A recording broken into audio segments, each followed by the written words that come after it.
Imagine the vastness of the cosmos, stretching far beyond what human eyes or even the most powerful telescopes could ever perceive. Billions of galaxies, each holding billions of stars, with planets and moons circling in endless celestial dance. Somewhere within this infinite stage, life emerged, here on Earth. For as long as we've studied the universe, we've carried a quiet assumption that humanity might be the first, or perhaps the only, civilization intelligent enough to gaze into the night sky and wonder about its place. But what if that assumption is wrong? What if we are not the first? What if civilizations came before us, rose to extraordinary heights, and then vanished, leaving behind only faint echoes, perhaps traces we have yet to recognize? It is a haunting question, one that blends science with philosophy, astronomy with archaeology, and stretches our imagination to its limits, because if we are not the first, then the universe is not a silent cradle waiting for us to awaken. It is a graveyard of forgotten empires, a stage that has already hosted other players, perhaps countless times. And the ruins of those civilizations might still be out there, hidden in the fabric of space, written into the chemistry of ancient stars, or even buried deep beneath our own feet. The idea isn't new. Philosophers and scientists alike have wrestled with the possibility of other intelligences. The famous physicist Enrico Fermi, during a lunchtime conversation in 1950, asked a deceptively simple question: where is everybody? If the universe is old, vast, and filled with stars older than the sun, shouldn't civilizations have appeared long before us, spread across the stars, and made their presence undeniable? This puzzle became known as the Fermi Paradox. It is not just a riddle, it is a dagger pointed at our confidence in the uniqueness of human history. Because the paradox suggests two possibilities. Either intelligent civilizations are unimaginably rare, or they are common, but doomed to fade before they can leave a permanent mark. The stakes of this question are profound. If civilizations before us existed, what happened to them? Did they collapse under the weight of their own technology, as some warn might happen to us? Did they fall victim to cosmic catastrophes, gamma-ray bursts, supernovae, black holes silently devouring worlds? Or did they transcend the physical universe, moving into realms we cannot yet conceive? Every possibility reshapes how we think of humanity's place in the cosmos. Consider the timescales. Our planet, Earth, is 4.5 billion years old. But the universe itself is nearly 14 billion years old, 3 times as ancient. That means there were stars, planets, and potentially habitable worlds billions of years before Earth even existed. Life on Earth only required a few 100 million years to take hold. If conditions were right elsewhere, civilizations could have risen not just before us, but unimaginably long before us, so old that their ruins might predate the formation of our own solar system. Entire histories, longer than all of human existence, might have burned brightly and gone extinct before Earth was even dust in the cosmic wind. This is where the imagination falters. We are used to thinking in human scales, centuries, millennia, perhaps tens of thousands of years. But what about millions? What about civilizations spanning tens of millions of years, only to vanish without a trace? Against such a canvas, humanity's entire history looks like a single flickering spark in a dark forest. And yet, science gives us ways to probe the question. Astronomers look for technosignatures, the fingerprints of advanced civilizations. These could be radio signals drifting through interstellar space, or megastructures like Dyson spheres, vast shells built around stars to capture their energy. Even the chemical composition of alien atmospheres could carry hints, unusual pollutants, or traces of artificial molecules. So far, the sky has been silent. Our radio telescopes have not intercepted alien broadcasts. Our surveys of starlight reveal no vast structures dimming suns in unnatural ways. But silence does not mean absence. Civilizations may have come and gone, leaving behind relics too faint, too subtle, or too ancient for us to notice. There is another path of thought, one far closer to home. Some scientists have speculated whether Earth itself might have hosted civilizations long before humans. The Silurian hypothesis, proposed by Gavin Schmidt and Adam Frank, asks whether an industrial civilization could have existed millions of years ago, perhaps during the age of the dinosaurs or even earlier, and then disappeared so completely that almost no trace remains. Geological processes recycle the Earth's crust over millions of years. Entire continents vanish beneath tectonic plates, mountain ranges rise and crumble, oceans swallow coastlines. In just a few million years, the fingerprints of humanity, our cities, roads, machines, would be reduced to faint chemical anomalies in the sedimentary record. If another civilization had existed tens of millions of years ago, we might struggle to distinguish its remnants from natural processes. The Earth may have forgotten them, just as it may one day forget us. This idea unsettles us because it forces humility. We think of ourselves as the pinnacle of evolution, the first to unlock the secrets of atoms, the first to walk on the moon. But what if we are inheritors of a stage already played upon? What if we are the aftershock, not the first explosion? The question grows even darker when we think about cosmic scales. Our galaxy alone contains around 100 billion stars. Many of them are older than the Sun by billions of years. If even a fraction of them hosted habitable worlds, then the odds are overwhelming that civilizations could have appeared long before us. And if they did, and if they vanished, then we must ask why. Is it the nature of intelligent life to self-destruct, to build technologies it cannot control, to exhaust its resources, to fall into silence? If so, then perhaps the silence of the cosmos is not a mystery, it is a warning. But there is also another possibility. Perhaps civilizations survive, but they evolve beyond recognition. Imagine a species so advanced that it no longer communicates with electromagnetic signals, no longer builds crude machines of metal and fuel. Perhaps they exist in forms of matter and energy we cannot yet perceive, woven into the quantum fabric of reality, or inhabiting black holes as information. In that case, the universe may be teeming with civilizations, but we lack the eyes to see them, the ears to hear them. To a dog, the world of radio waves is invisible. To us, perhaps the world of hyper-advanced intelligences is equally hidden. Every direction we turn, the question grows deeper, more unsettling, more magnificent. And as we peer outward with telescopes like James Webb, or inward with particle accelerators and quantum theories, we are not only searching for the nature of the universe, we are searching for our place within it. Are we the first sparks of intelligence, or the last embers of a long-extinguished fire? As the camera of our imagination pulls back, past Earth, past the solar system, past the spiraling arms of the Milky Way, we begin to see the true scope of the stage. Stars older than our Sun burn in quiet solitude. Some carry scars, chemical patterns that might be the ashes of ancient industry.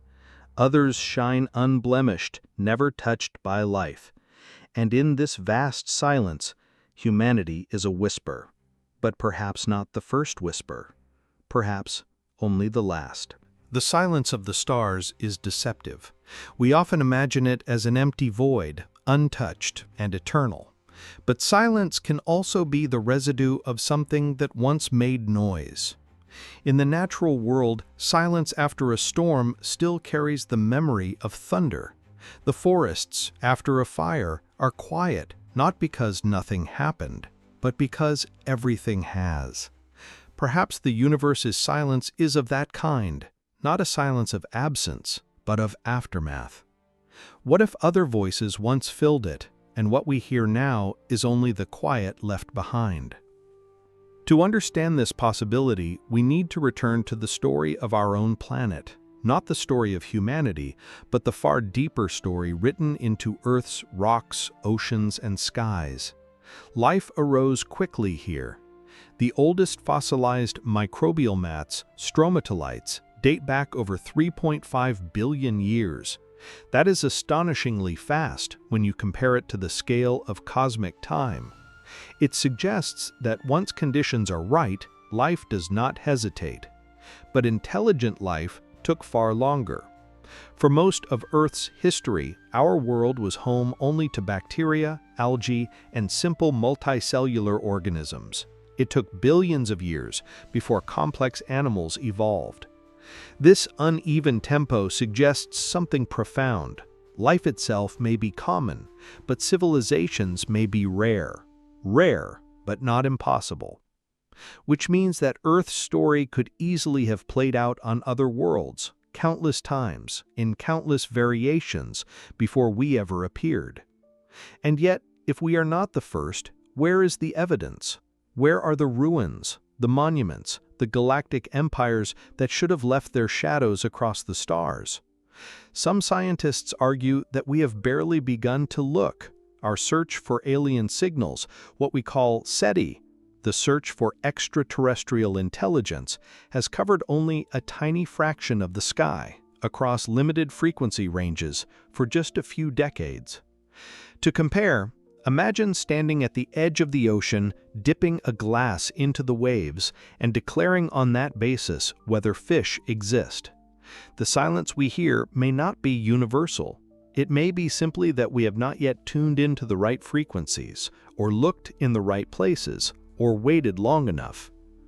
But another possibility looms, darker and more unsettling. Perhaps civilizations are fragile. Perhaps every time intelligence blooms, it carries the seeds of its own destruction. Nuclear weapons, climate collapse, artificial intelligence, runaway biotechnology. These are only the threats we can imagine from our vantage point in the early 21st century. For civilizations millions of years older than ours, the dangers might be stranger still, their hazards invisible to us. If civilizations tend to self-destruct, then the silence of the stars is not emptiness, it is a cemetery. And we, by asking these questions, may already be walking among the tombstones without realizing it. History warns us that human societies, too, have risen and fallen. The Roman Empire, the Mayan civilization, Mesopotamia, Angkor, all flourished, then collapsed into ruins. Their people left behind fragments, architecture, stories, artifacts. But imagine compressing those collapses into a geological timescale. After a few million years, even the grandest monuments are dust.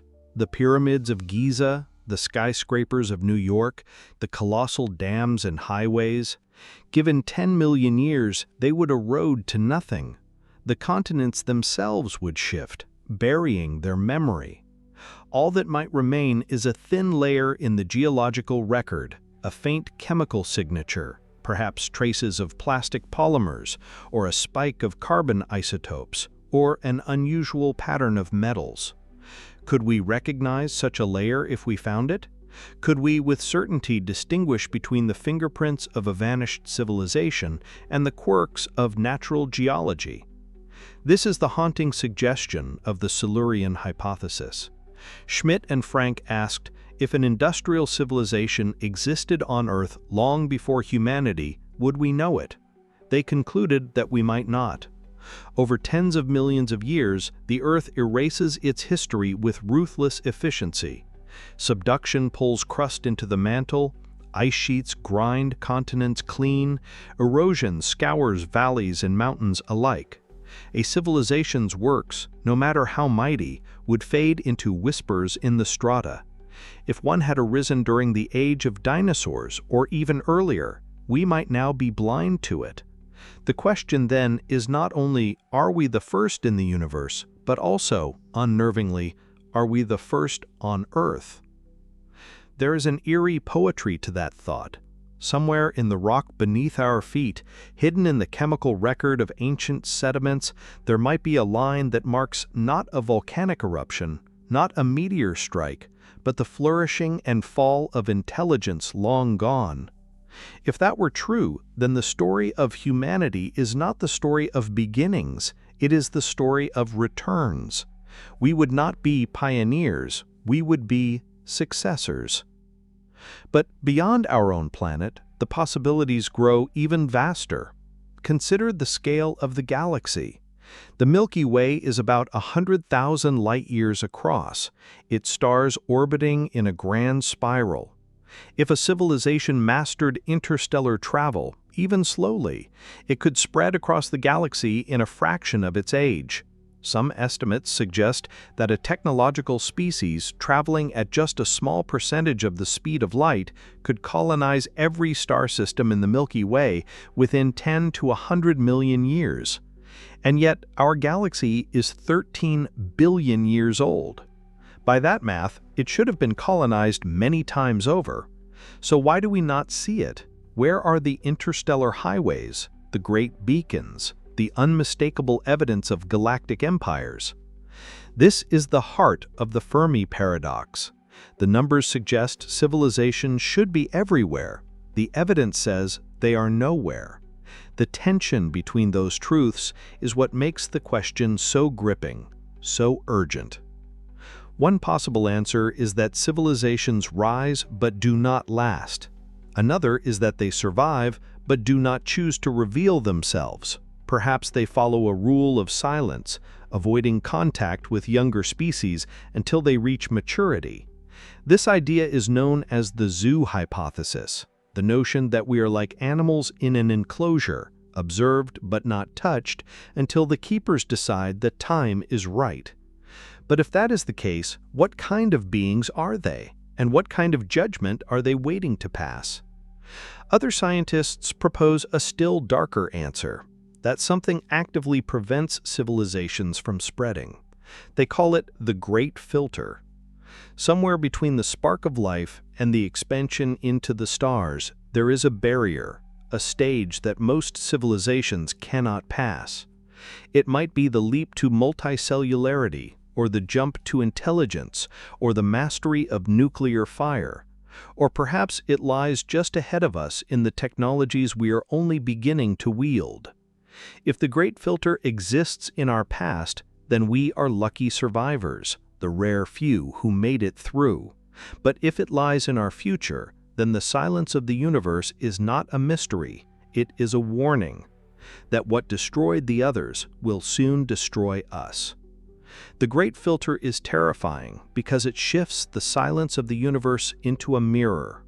When we look out and see nothing, we may not be seeing absence, we may be seeing our own fate. The civilizations that may have come before us are gone not because the universe is hostile, but because intelligence itself is unstable. If so, then our story is a candle burning against the wind, fragile and temporary. The stars around us are tombs, each with its own lost story. And yet, silence may also mean something else. It may mean survival. Imagine civilizations so advanced they have learned to live invisibly, to consume energy without waste, to build in harmony with the universe rather than in defiance of it. They may no longer send signals, no longer carve monuments, no longer hunger for expansion. To us, they would be indistinguishable from the background. They might be here already, hidden in physics we do not yet understand, in forms of matter we cannot yet perceive. The silence of the stars could be not emptiness, but a chorus too high for our ears to hear. When we search for traces of ancient civilizations beyond Earth, we are not limited to listening for signals. The universe itself is an archive, and stars are its oldest books. The light of a star carries within it information about the elements it contains, its temperature, its age, its history of birth and death. Astronomers, using spectroscopy, can split starlight into its rainbow of colors and read the subtle dark lines where specific elements absorb light. In those lines are the fingerprints of chemistry. In some, we see the echoes of ancient supernovae, the cosmic forges that seeded the galaxy with heavy elements. But what if, hidden within those stellar fingerprints, there are traces not only of nature, but of culture? What if stars carry the chemical scars of technologies too immense for us to imagine? This is the realm of stellar archaeology, a speculative but tantalizing field that asks whether civilizations might leave marks not in stone or metal, but in the very matter of the cosmos.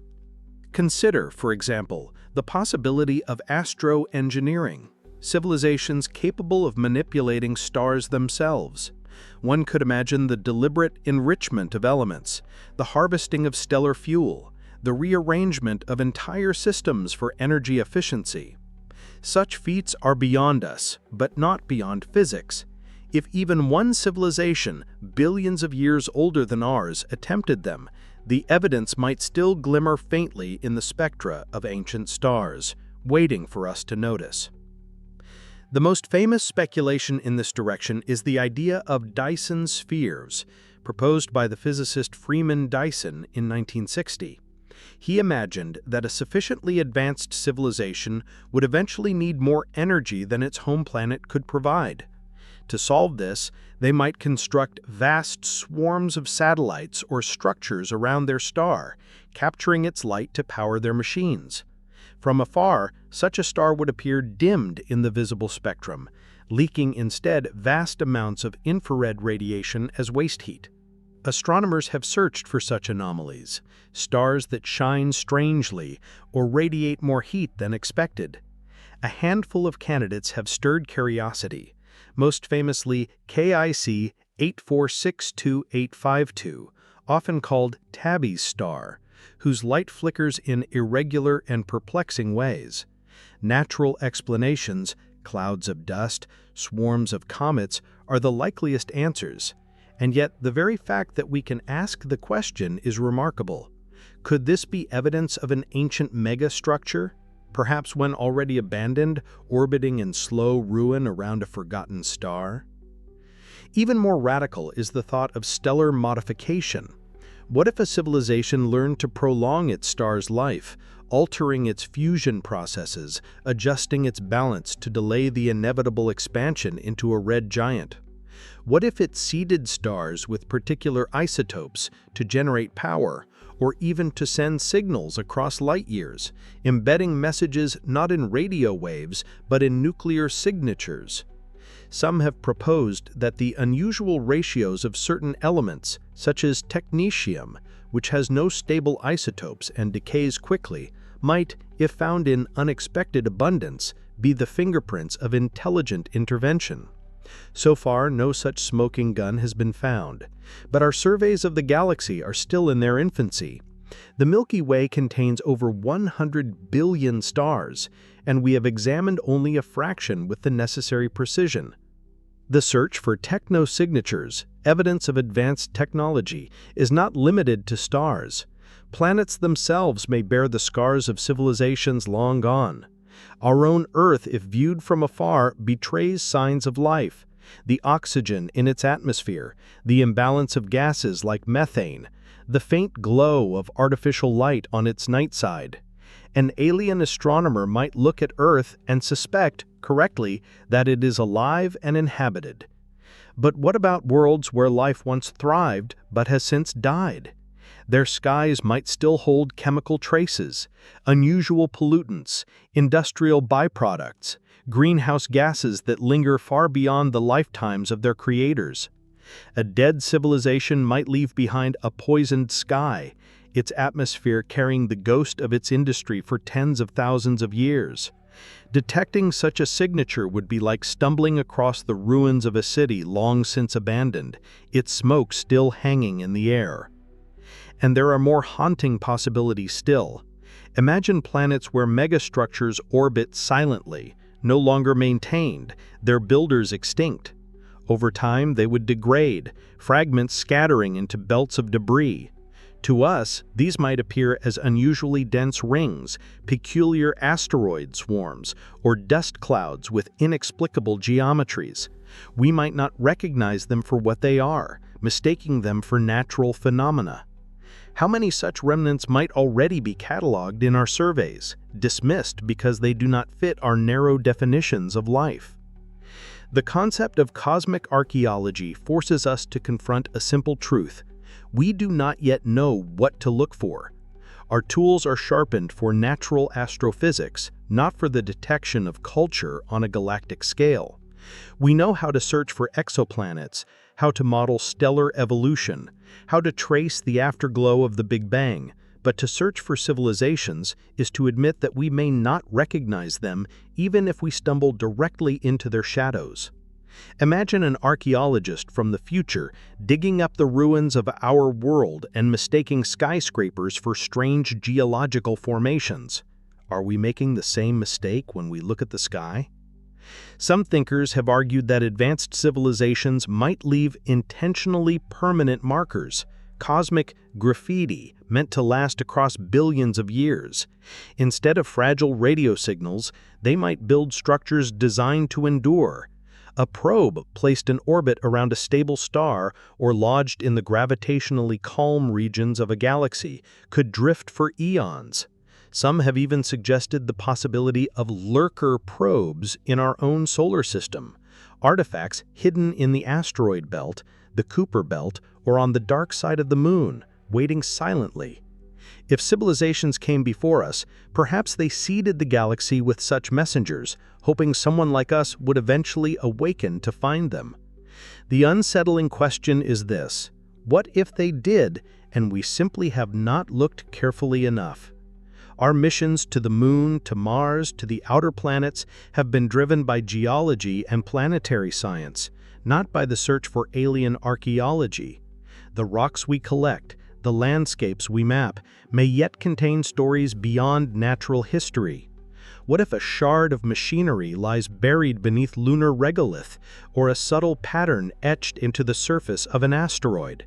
To find such an artifact would be to rewrite the history of the cosmos in an instant. It would mean that intelligence is not unique, and that humanity is part of a far older, far stranger story than we ever imagined. And even if no physical traces remain, there is another archive: time itself. Some researchers speculate about the possibility of detecting civilizations not only in space, but in the echoes of their energy use across cosmic history. A galaxy once bustling with activity, harnessing its stars, might glow differently, its light altered by unnatural consumption. Over billions of years, that glow might fade, but the imbalance in its starlight might linger like a faint scar. In that sense, entire galaxies could be archaeological sites, their collective light carrying the stories of civilizations long extinguished. The more we consider these possibilities, the more we recognize our own limits. We are like children on a beach, collecting shells, unaware of the vast ocean beyond. What we call silence may be ignorance. What we call emptiness may be complexity we have not yet learned to decode. If civilizations did come before us, they may have left signs in the very fabric of the cosmos. But until our vision expands, until our instruments grow sharper and our imaginations broader, those signs will remain hidden in plain sight. And so, when we gaze into the stars, we must hold two truths in tension. On one hand, the silence is real and the evidence so far is natural. On the other, the universe is vast beyond measure, and we have only begun to read its pages. To declare that no civilizations came before us may be like standing in a library, glancing at a single shelf, and declaring there are no books. The shelves stretch far beyond our sight. And somewhere, in the dust of the cosmic archive, the story of another civilization may be waiting to be found. When we imagine civilizations rising and falling, we are tempted to think in terms of their own mistakes, wars, resource exhaustion, unchecked technologies. But beyond the walls of any one society, there are forces far older, greater, and less forgiving.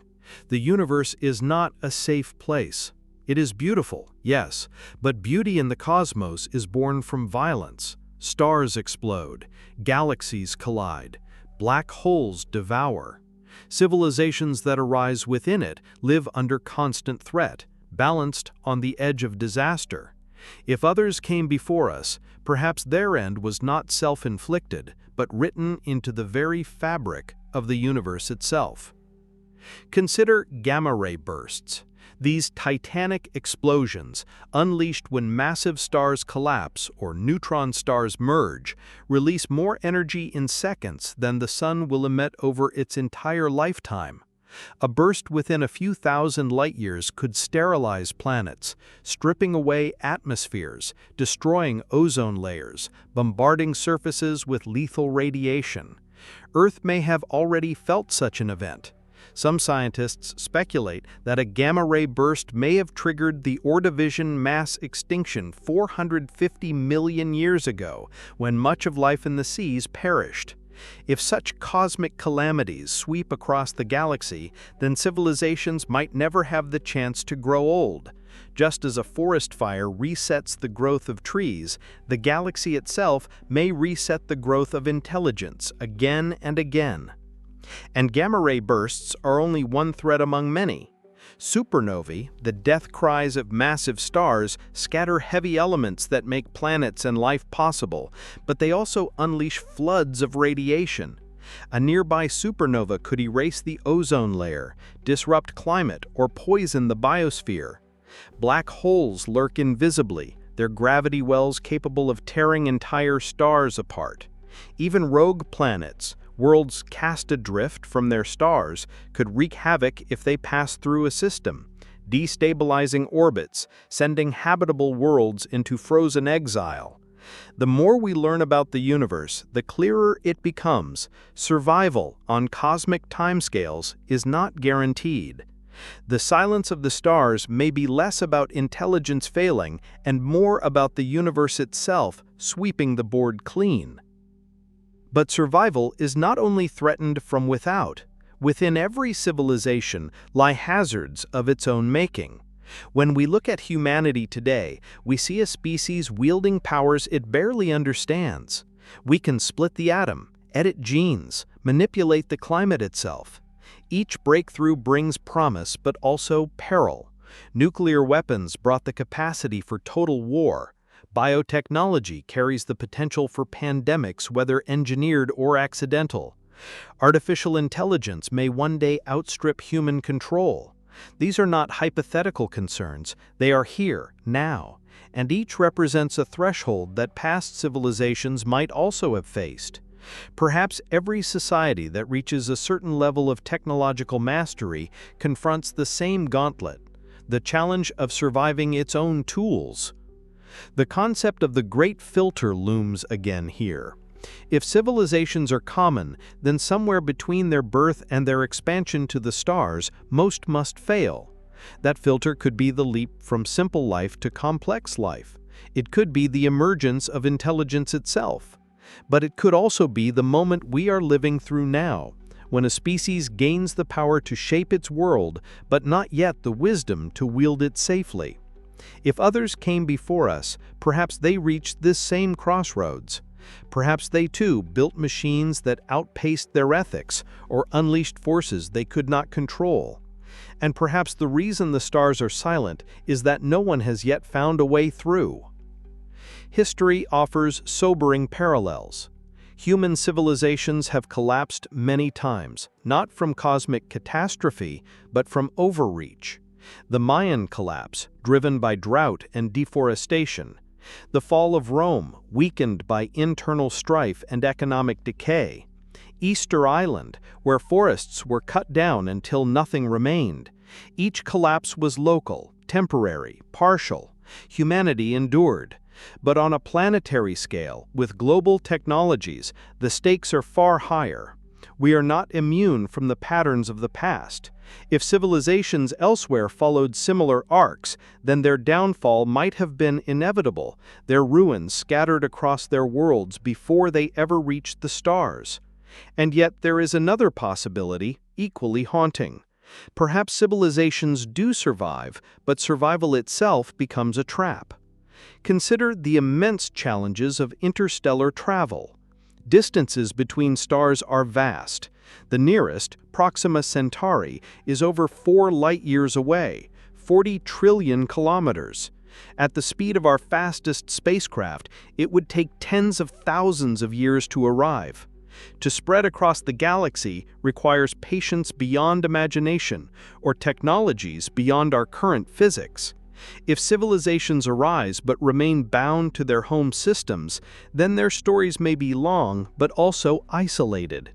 Each world a solitary island, never touching the others, and when one finally fades, no trace remains beyond its own sky.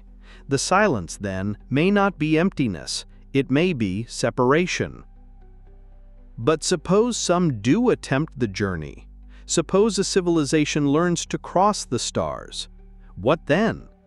The galaxy is not empty land waiting to be claimed. It is filled with worlds, ecosystems, balances delicate and precarious.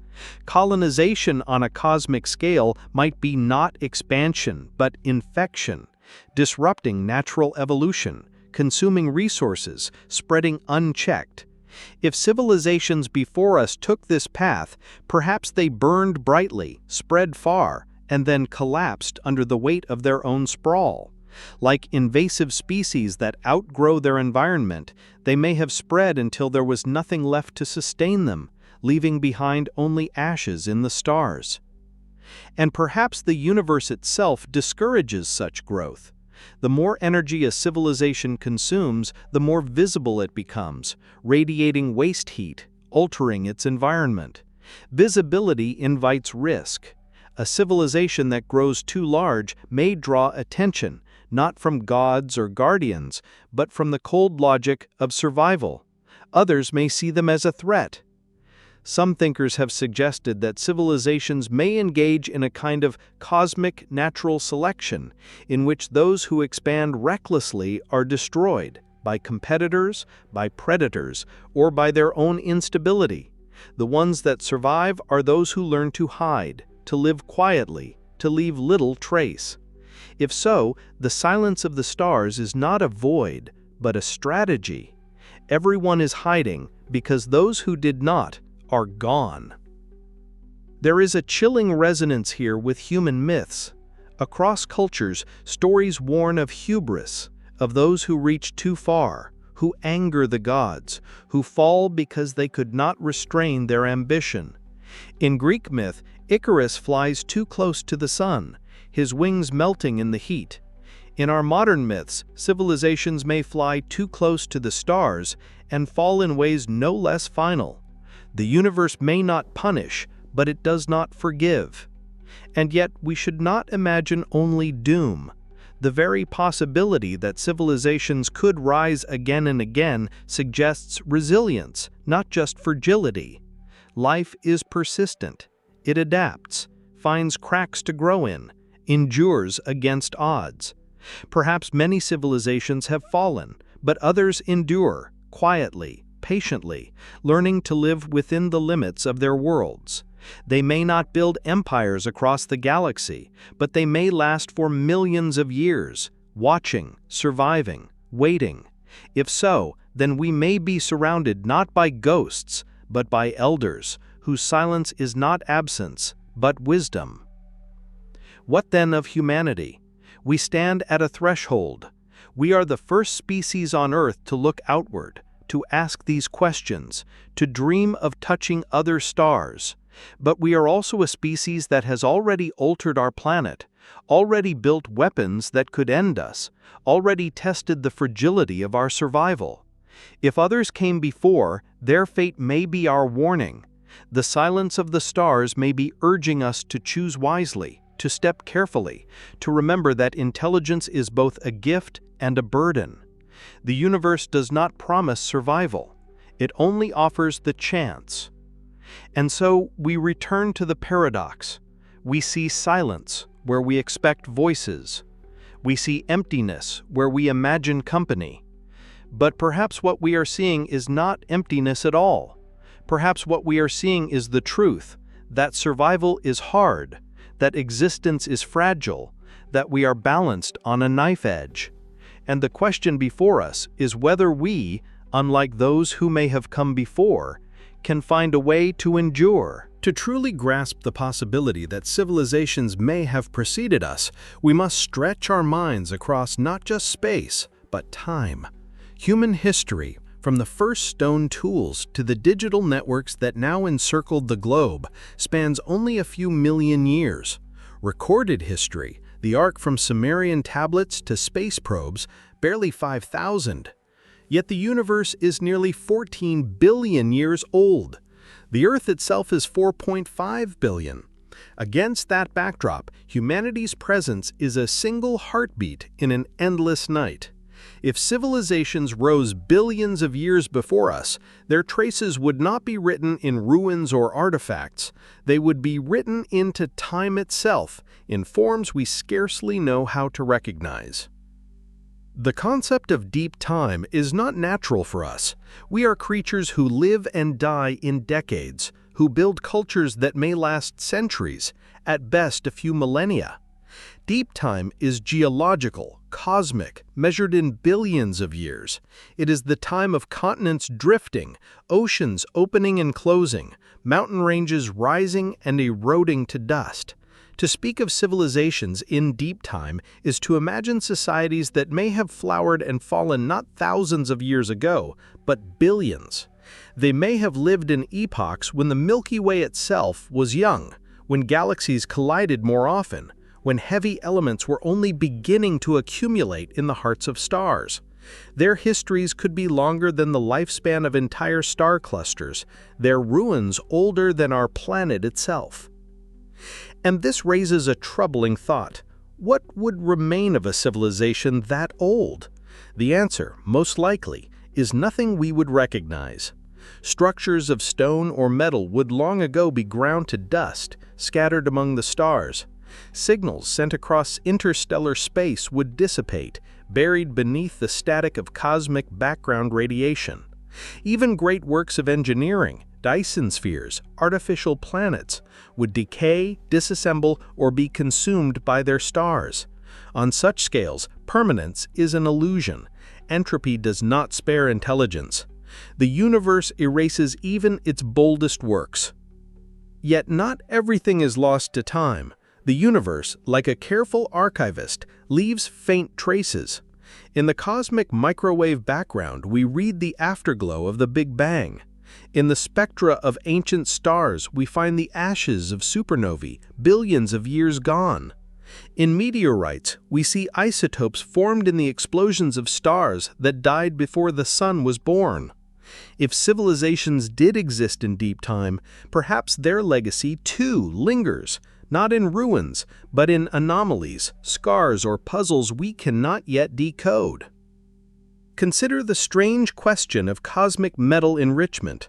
Heavy elements like carbon, oxygen, iron, and uranium are forged in the hearts of stars and scattered in their deaths. Early in the universe, such elements were scarce. Over billions of years, supernovae seeded the cosmos, and now we find planets rich in them. But what if some anomalies in this process are not natural? Could civilizations have accelerated the spread of elements, mining stars, scattering material, altering the chemical balance of galaxies? We assume the enrichment we see is purely astrophysical. But what if, hidden in the data, there is the fingerprint of an ancient industry long extinct? Others look to more subtle mysteries. Some stars show puzzling abundances of isotopes, ratios that do not fit neatly into stellar models. Natural explanations are always the first to consider, but the question lingers: if civilizations were ancient enough, could they have used stars as furnaces, reactors, laboratories? Could their signatures still be hiding in stellar chemistry, written billions of years ago, in light we only now receive? But the most humbling thought is this: if civilizations arose in deep time, they may have reached heights far beyond our imagination. We think of ourselves as advanced because we send probes to Mars, because we split the atom, because we build machines that think. But a civilization with a billion-year head start could be as far beyond us as we are beyond trilobites. We may not even have the conceptual tools to recognize their existence. To them, the manipulation of matter, energy, and even space-time itself might have been commonplace. And if they chose to vanish or to leave no trace, the universe would obey. They could pass like ghosts, rewriting their presence until nothing remained but whispers. Yet even ghosts can cast shadows. Physicists puzzle over the mysteries of dark matter and dark energy, the unseen forces that make up the majority of the universe. Dark matter shapes galaxies, binding them with invisible hands. Dark energy drives the expansion of space itself, accelerating it into the unknown. We search for particle explanations, for new physics, but a provocative thought arises. What if some of this strangeness is not natural? What if, at least in part, it is the legacy of civilizations that mastered physics so completely they left their mark on the very structure of the cosmos? The idea is speculative, even fantastical, but it underscores the scale of possibility. If civilizations came billions of years before us, their works would not look like cities or machines. They would look like physics itself. There is, however, another way to think about deep time, not in terms of what civilizations built, but in terms of what they failed to do. If intelligence arises again and again, but always vanishes, then perhaps deep time is littered not with their monuments, but with their absences. Each silence we hear, each puzzle we cannot solve, may not be a clue to their greatness, but to their fragility. The galaxy may be ancient, but perhaps civilizations have always been brief. A billion years may hold countless dawns, each ending in dusk, each leaving no more behind than the faintest ripple in the tide. And this brings us back to the haunting mirror of the Fermi Paradox. When we look outward and see silence, we may be seeing not an empty universe, but a universe where civilizations rise and fall too quickly to overlap. Like sparks in a fire, they flare, burn, and die, leaving the night unchanged. Humanity may be one more spark, no brighter, no different, destined to fade. Or we may be among the rare few who endure, who find a way through the perils that deep time erases. The scale is almost unbearable to contemplate. Imagine a civilization that thrived a billion years ago. By now, every trace of its culture, its language, its science, its art would be gone. Its stars may have died. Its planets may be uninhabitable. Entire galaxies have changed shape since it lived. And yet, in some corner of the universe, its influence may still echo, in the orbit of a star, in the balance of elements, in the faint hum of energy. To search for such echoes is to search for the faintest whispers across the gulf of time. It is to ask whether the universe itself remembers, even when all else forgets. For humanity, the question is not only scientific, it is existential. If civilizations have lived and died for billions of years, then our story is not special. We are not unique, not the first, not the chosen. We are simply the latest to rise, fragile and brief, in a cosmos that has seen this play performed countless times. But perhaps, if we listen carefully, we may learn from those who came before, even if their voices reach us only as silence. When we shift our gaze from the abstract vastness of cosmic time back toward the intimate scale of our own galaxy, the question sharpens. The Milky Way is not just a swirl of stars seen on summer nights. It is our home, a spiral city of suns and worlds stretching 100,000 light-years across. If civilizations once lived here, their traces would be closer than we think. The galaxy itself could be a kind of archive, holding within its stars, planets, and clouds of dust the stories of its long and tumultuous past. To search for them is to embark on a kind of galactic archaeology, a science that has only just begun to take shape. Astronomers already practice a form of archaeology when they read the chemical compositions of stars. Some stars are metal-poor, formed early in the galaxy's history when few heavy elements had yet been forged. Others are metal-rich, born later, enriched by the debris of countless stellar deaths. By mapping these populations, scientists reconstruct the history of the Milky Way, its collisions with dwarf galaxies, its bursts of star formation, its long cycles of creation and destruction. But what if some of these chemical oddities are not natural at all? What if, in the haze of astrophysical processes, there are fingerprints of civilizations tinkering with matter on cosmic scales? The idea is speculative, but not absurd. Already we search for pollution in the atmospheres of exoplanets, chemicals that should not be there naturally, such as chlorofluorocarbons or complex industrial compounds. If we can think to search on planets, why not also in stars? Civilizations that survived for millions of years might well have learned to manipulate fusion directly, or to mine stars for resources, leaving behind ratios of isotopes that appear anomalous to us. For now, every anomaly we found has yielded to natural explanation. But anomalies abound, and our catalogs of stars are still young. Future instruments may sharpen our vision enough to notice patterns that are today invisible. Planets, too, may bear the scars of forgotten histories. In recent decades, the discovery of thousands of exoplanets has revolutionized our understanding of how worlds form and evolve.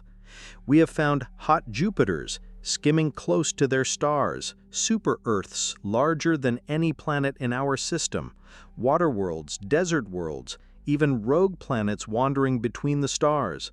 Amid this cosmic menagerie, could there be worlds that are in essence archaeological sites? Imagine a planet where life once thrived and built, but has since perished. Its surface may now be barren, but from afar its atmosphere might still carry traces of its past, a hint of oxygen imbalance, a residue of industrial byproducts, an inexplicable chemical scar. To us, it might appear as an enigma, an oddity. To the galaxy, it might be nothing more than the quiet ruin of a civilization long gone. The idea that planets could serve as tombstones of civilizations is at once sobering and inspiring. For even if their builders are gone, their worlds could still whisper their story.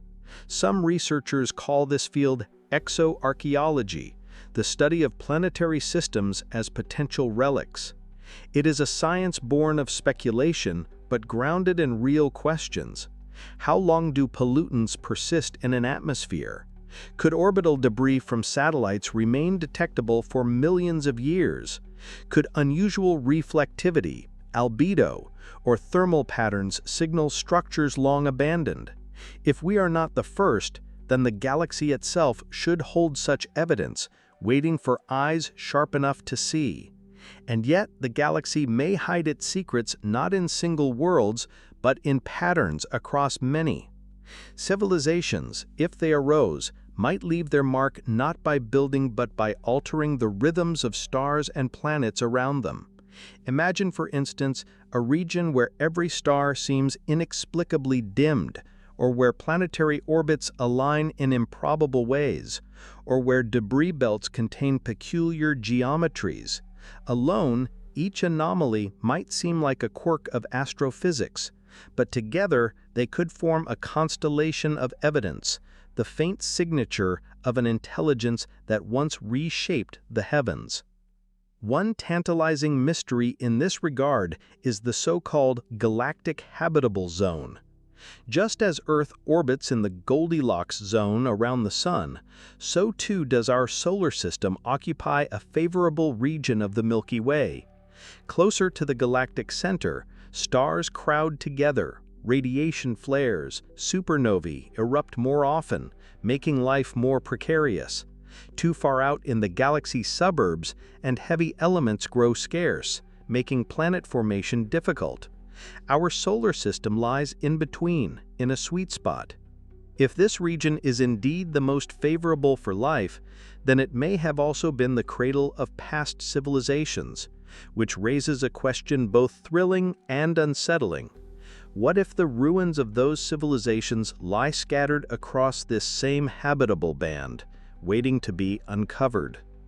The very motion of the galaxy may have preserved or erased such traces. Our solar system orbits the galactic center every 230 million years, passing through spiral arms where star formation is more intense. If civilizations flourished in those arms billions of years ago, perhaps their remains have long since been dispersed, pulled apart by gravity, mixed into the chaos of new stars and planets. We may, in fact, be living in a galaxy that constantly recycles not only its matter, but its histories. Civilizations blooming and fading, their ashes becoming the seeds of worlds yet unborn. And here lies a profound thought. What if we ourselves are in part the descendants of earlier civilizations, not biologically, but materially? The iron in our blood, the calcium in our bones, the oxygen we breathe were all forged in ancient stars. But what if, mingled with those natural elements, there are remnants of culture? If an ancient civilization mined its stars or seeded its galaxy with engineered materials, those atoms could now be part of us. In that sense, we would be not only the heirs of stardust, but the heirs of civilizations older than time, carrying within us the untraceable echoes of their existence. This brings us to the most haunting possibility of all, that the galaxy itself may be an artifact, shaped subtly by intelligences so ancient and advanced that their works now appear natural. The distribution of stars, the density of clusters, the chemical patterns we study. What if some of these are not only astrophysical, but artificial legacies? To ask this question is to wander close to the border between science and myth, yet it is worth remembering, to a Stone Age human, the sight of a city would seem impossible, a miracle beyond comprehension. Perhaps our own view of the galaxy is equally naive. Perhaps the traces of civilizations surround us, hidden not by distance, but by our own lack of imagination. Galactic archaeology, then, is a science of humility. It demands that we look at anomalies not only with skepticism, but with openness. It asks whether the silence of the stars is truly silence, or whether it is filled with whispers we have not yet learned to hear. Every dimming star, every peculiar orbit, every strange spectrum may be a clue, or it may be nothing. The difference is not only in the universe, it is in us, in our readiness to see. And so we circle back to the question, if we are not the first, where are the others? Perhaps their ruins drift in asteroid belts, their chemical scars gleam in stars, their echoes hum in radio bursts. Or perhaps they are truly gone, erased by time, leaving only the faintest shadows in the galactic record. To search for them is not only to seek company, but to seek a mirror, to ask whether we too will leave traces that endure, or whether the Milky Way will one day sweep us into silence, as it may have swept all who came before. If we are to imagine civilizations that may have come before us, we must also imagine how they might have grown, not just in numbers or in scope, but in power, in their ability to harness the resources of their worlds and their stars. The Russian astronomer Nikolai Kardashev once proposed a simple, elegant way to classify civilizations, not by their culture or their philosophy, but by their energy. Energy, after all, is the currency of existence. To live, to build, to think, to dream, all require energy. And so Kardashev drew a scale. A Type 1 civilization, he suggested, would be one that harnesses all the energy available on its home planet. It could control the weather, redirect rivers, harness the full power of winds, tides, and earthquakes. Humanity today is close to this level, but not yet there. We consume vast amounts of energy, yes, but still only a fraction of what Earth itself provides. By Kardashev's measure, we are perhaps at 0.7 on the scale, climbing slowly, precariously. A Type 2 civilization would harness the energy of its star. Imagine building swarms of satellites orbiting the sun, capturing its light, converting it into power. Imagine engineering planetary orbits, mining solar flares, bending stellar winds to your will. Such a civilization would have the energy of an entire solar system at its fingertips. And a Type 3 civilization, here the mind falters, would control the energy of an entire galaxy. Billions of stars woven into a single network of power. Such beings would live on scales we can scarcely comprehend, their works visible across cosmic distances. To them, the energies of planets and stars would be as trivial as the fire of a candle is to us. Kardashev's scale was not just a thought experiment, it was a provocation. If civilizations can grow to such heights, then why do we not see them? If Type 2 or Type 3 civilizations exist, their works should blaze across the sky. Dyson spheres, stellar modifications, entire galactic signatures of unnatural light and heat, these should be visible even with our limited instruments. And yet, the night remains quiet. No galaxies shine dimmed by vast swarms of collectors, no stars flicker with the telltale signs of being harnessed. The Fermi Paradox tightens its grip. Where are they? Some scientists suggest the answer lies in the difficulty of the climb. Perhaps very few civilizations ever reach Type 2, let alone Type 3. The step from planetary to stellar mastery may be too perilous. The great filter may lurk in this very transition. The moment a species gains the ability to control planetary-scale energy, it may also gain the ability to destroy itself. Nuclear fire, climate collapse, or technologies beyond our foresight could end them before they take the next step. If this is true, then the universe may be littered with the ashes of Type 1 civilizations, each rising briefly, burning brightly, and falling before they can reach the stars. Others argue that perhaps civilizations do rise to higher levels, but they choose differently. To us, expansion seems inevitable, even desirable.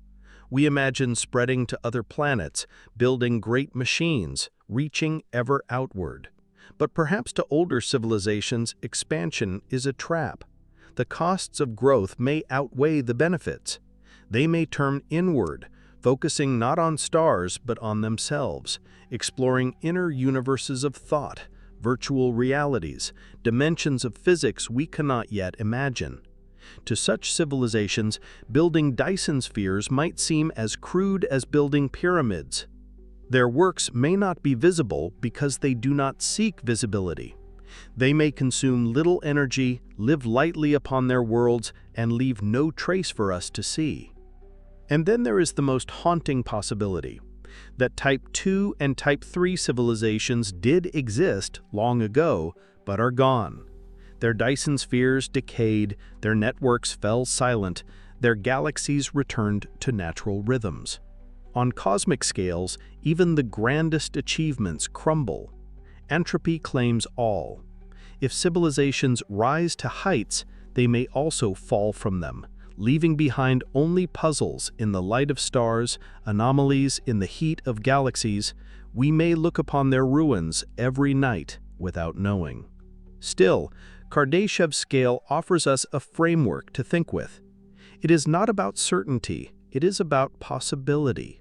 It asks us to imagine paths other than our own, to consider futures other than collapse or silence. If civilizations before us reached Type 2 or Type 3, then their very existence would alter how we see ourselves. For it would mean intelligence can endure, at least for a time, against the odds of cosmic violence and self-destruction. It would mean survival is possible. And if survival is possible for them, perhaps it is for us. But what would such civilizations be like? We often imagine them in human terms: builders of machines, explorers of stars, seekers of knowledge. But the truth is likely stranger. A Type 2 or 3 civilization might no longer be biological at all. It might exist as vast networks of artificial minds spread across machines the size of worlds. Its individuals might be distributed across light years, their thoughts moving at the speed of light. To them, time itself would feel different. Civilizations might not fall in centuries, but in millions of years, their histories unfolding slowly, majestically, like the movements of galaxies themselves. If such beings once lived in the Milky Way, their presence would have been as overwhelming as it is invisible now. And there is another possibility, that civilizations do not progress smoothly from one type to the next. Perhaps some leap forward, skipping steps, mastering physics in ways we cannot yet conceive. Perhaps others linger, content at a lower level, never seeking the stars, never needing them. The Kardashev scale is a ladder, but the universe may not climb ladders. It may branch, diverge, scatter in countless directions. Civilizations may grow in ways we cannot imagine, and their fates may be as varied as their paths. Still, the silence presses on us. If even a few civilizations reach Type 2 or Type 3, their works should echo across the galaxy. Unless those works are not absent, but hidden. Some scientists suggest that civilizations might deliberately mask their energy use, camouflaging themselves to avoid detection. In a universe where predators may lurk, visibility could be danger. This idea, called the dark forest hypothesis, imagines the cosmos as a place where every civilization is a hunter, silent and watchful, knowing that to reveal oneself is to risk annihilation. In such a forest, the wise stay hidden. If civilizations before us lived by this law, then silence is not mystery, it is survival. For us, the Kardashev scale is not only about others, it is a mirror. We stand near the threshold of Type 1, struggling to master the energy of our own world without destroying it. The path ahead is uncertain. Will we climb further, to the stars, to the galaxies, or will we falter and fall? The silence of the night sky offers no answer, but perhaps in that silence is the story of those who tried before us, those who climbed, those who fell, those who vanished. If they reach Type 2 or 3, they are gone now, or they are hidden, or they are watching. And so we are left with a question not of science, but of destiny. If we are not the first, then what we see in the stars is not emptiness, but inheritance.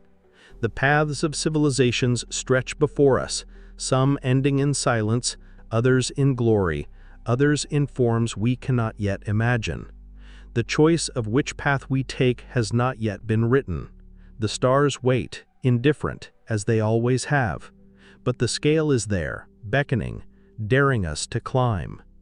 The silence of the universe is not just a puzzle, it is a shadow. It hangs over us, pressing into our imagination like a weight we cannot lift. At first we might dismiss it as ignorance, as the result of our young instruments, our short span of listening. But as the years pass, as our telescopes sharpen and our surveys expand, the silence remains. And the longer it lingers, the more it begins to feel deliberate, like a message written in absence. It whispers, "Be careful." It whispers, "Most do not survive." This is the essence of the great filter. Somewhere in the long arc, from the first spark of life to the mastery of the stars, lies a barrier, a stage so perilous that nearly all civilizations fail to pass. The filter may be behind us or ahead. If it is behind us, then we are rare and lucky, the improbable survivors of a gauntlet that crushed most others. If it is ahead, then the silence of the stars is not mystery, it is prophecy. It tells us that what destroyed them waits also for us. The possibilities for the Great Filter are many, and each is sobering. Perhaps life itself is vanishingly rare. Perhaps the conditions that allowed it to arise on Earth, liquid water, stable climate, protective atmosphere, are so improbable that they almost never occur. In that case, we are already through the filter, and the silence is simply the emptiness of a sterile universe. But we know that microbes appeared on Earth almost as soon as conditions permitted. That suggests life may not be rare at all. Perhaps it is intelligence that is the true bottleneck. Billions of years of single-celled life preceded the Cambrian explosion of complexity. Perhaps most planets never go beyond bacteria, never take the leap to creatures that can think, dream, or build. If so, then again, we are rare, and the silence is not a warning, but a gift.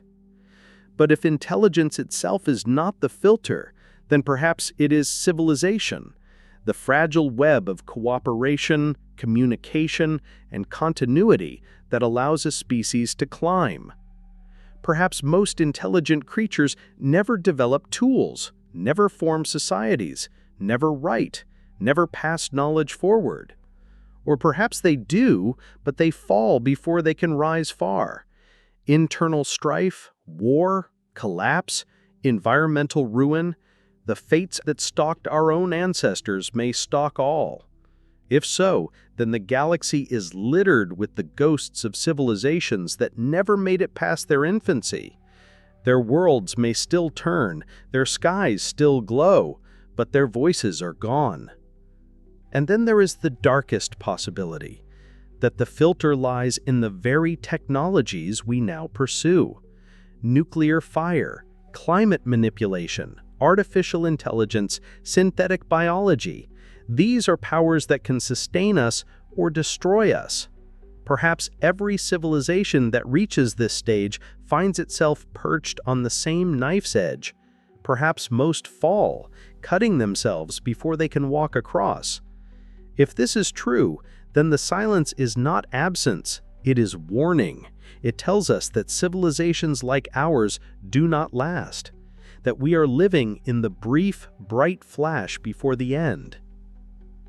Philosophically, the Great Filter is one of the most unsettling ideas humanity has ever confronted. It forces us to face our own reflection, not as pioneers, but as a species in danger. It reframes the silence of the stars from puzzle to parable. The universe has not answered us, not because no one is there, but because those who came before are gone. Their stories ended before they could be heard. And if we do not change, ours will too. The silence, then, becomes a kind of mirror. When we look into the void, we may be seeing ourselves, not now, but in the future. The empty skies are not an absence of voices, but the echo of endings. Every star that shines without company is a monument to failure, a tombstone of a civilization we will never know. The cosmos may be ancient, not because it is barren, but because it is ruthless. And yet, within this darkness lies also a strange hope. If the Great Filter lies behind us, then our existence is a miracle. We are the improbable survivors, the rare few who have crossed the chasm. That would make us not only alone, but precious. The responsibility then falls to us, to carry the flame forward, to endure where others could not, to speak for a universe otherwise silent. It would mean that humanity is not insignificant, but the culmination of billions of years of struggle, a rare thread woven through the fabric of time. If so, then our survival is not just a matter of our own destiny, it is the destiny of the cosmos itself. But we cannot yet know. The uncertainty is the weight that presses hardest. Every scientific discovery shifts the balance. If we find life elsewhere, even microbial, it suggests life is common and the filter lies later. If we find evidence of complex ecosystems, it suggests intelligence may not be the barrier either.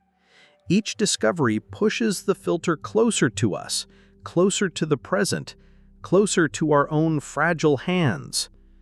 To find a galaxy full of civilizations would be joyous. To find a galaxy silent but alive would be terrifying. For that would mean the silence is not in the past, but in the future, and it waits for us. And here lies the tension that drives our search. Every telescope turned to the sky, every probe launched into the dark, every spectrum analyzed for chemical whispers is more than curiosity. It is a wager on our place in the universe. We are not only seeking others, we are seeking our fate. To find them would change everything. To find nothing may change even more. The silence also invites darker visions. Some thinkers have suggested that the filter is not natural, but enforced, that civilizations may not only fail, but be silenced. The dark forest hypothesis imagines the universe as a place of hunters, where to reveal oneself is to invite annihilation. In such a cosmos, silence is survival. Perhaps civilizations arise, but those that speak are destroyed. If so, then the silence is not emptiness, but fear. A galaxy of eyes, watching, waiting, none daring to move. The stars would then not be tombstones, but cages. And yet, despite the weight of this silence, we continue to listen. Perhaps this is our defiance, or perhaps it is our hope. We point our instruments outward, straining for a signal, a whisper, a flicker of light that says, "You are not alone." And perhaps if civilizations before us did exist, that is the greatest gift they could offer, not survival, not permanence, but a message across time. We were here too. The Great Filter, then, is not just a scientific theory, it is a story, written in the language of possibility. It is a story about fragility and resilience, about silence and voice, about endings and beginnings. It asks us to see ourselves not as inevitable, but as precarious. And it asks us more than anything to choose. To choose whether we will be one more silence, one more tombstone among the stars, or whether we will endure and perhaps one day speak across the void to those who may come after us.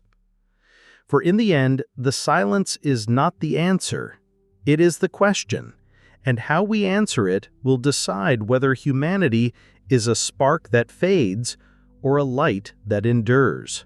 What if the search for other civilizations does not demand that we look to the farthest stars, but instead closer, much closer?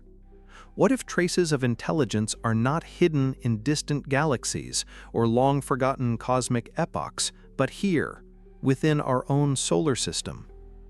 The thought may sound like science fiction, but it emerges naturally from the question of deep time.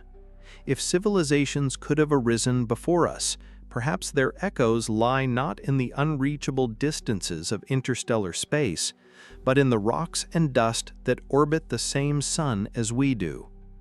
This is the provocative notion of solar system archaeology. Unlike exoplanets, which we can study only through the faintest hints of light, our own solar system is within reach. We can send probes, rovers, and landers. We can touch, measure, and analyze. And while Earth is a restless, recycling planet, its surface constantly eroded, subducted, and renewed, the Moon, Mars, and asteroids are far more stable. They preserve their histories for millions, even billions of years. If ancient civilizations left physical traces, these are the places most likely to hold them. The Moon is the most obvious candidate. Unlike Earth, it has no atmosphere, no wind, no rain, no plate tectonics. Its surface is scarred by impacts, but otherwise frozen in time. A footprint pressed into its regolith today could last for millions of years. Indeed, the bootprints left by Apollo astronauts will likely outlast the pyramids, the Great Wall, and every city we have ever built. If an earlier civilization ever placed artifacts on the moon, they might still be there, buried beneath dust, half shattered by micrometeorites, but recognizable. We have only begun to map its surface in detail, and most of it remains unexplored. Could there be ruins in shadowed craters or fragments of machines hidden beneath layers of dust?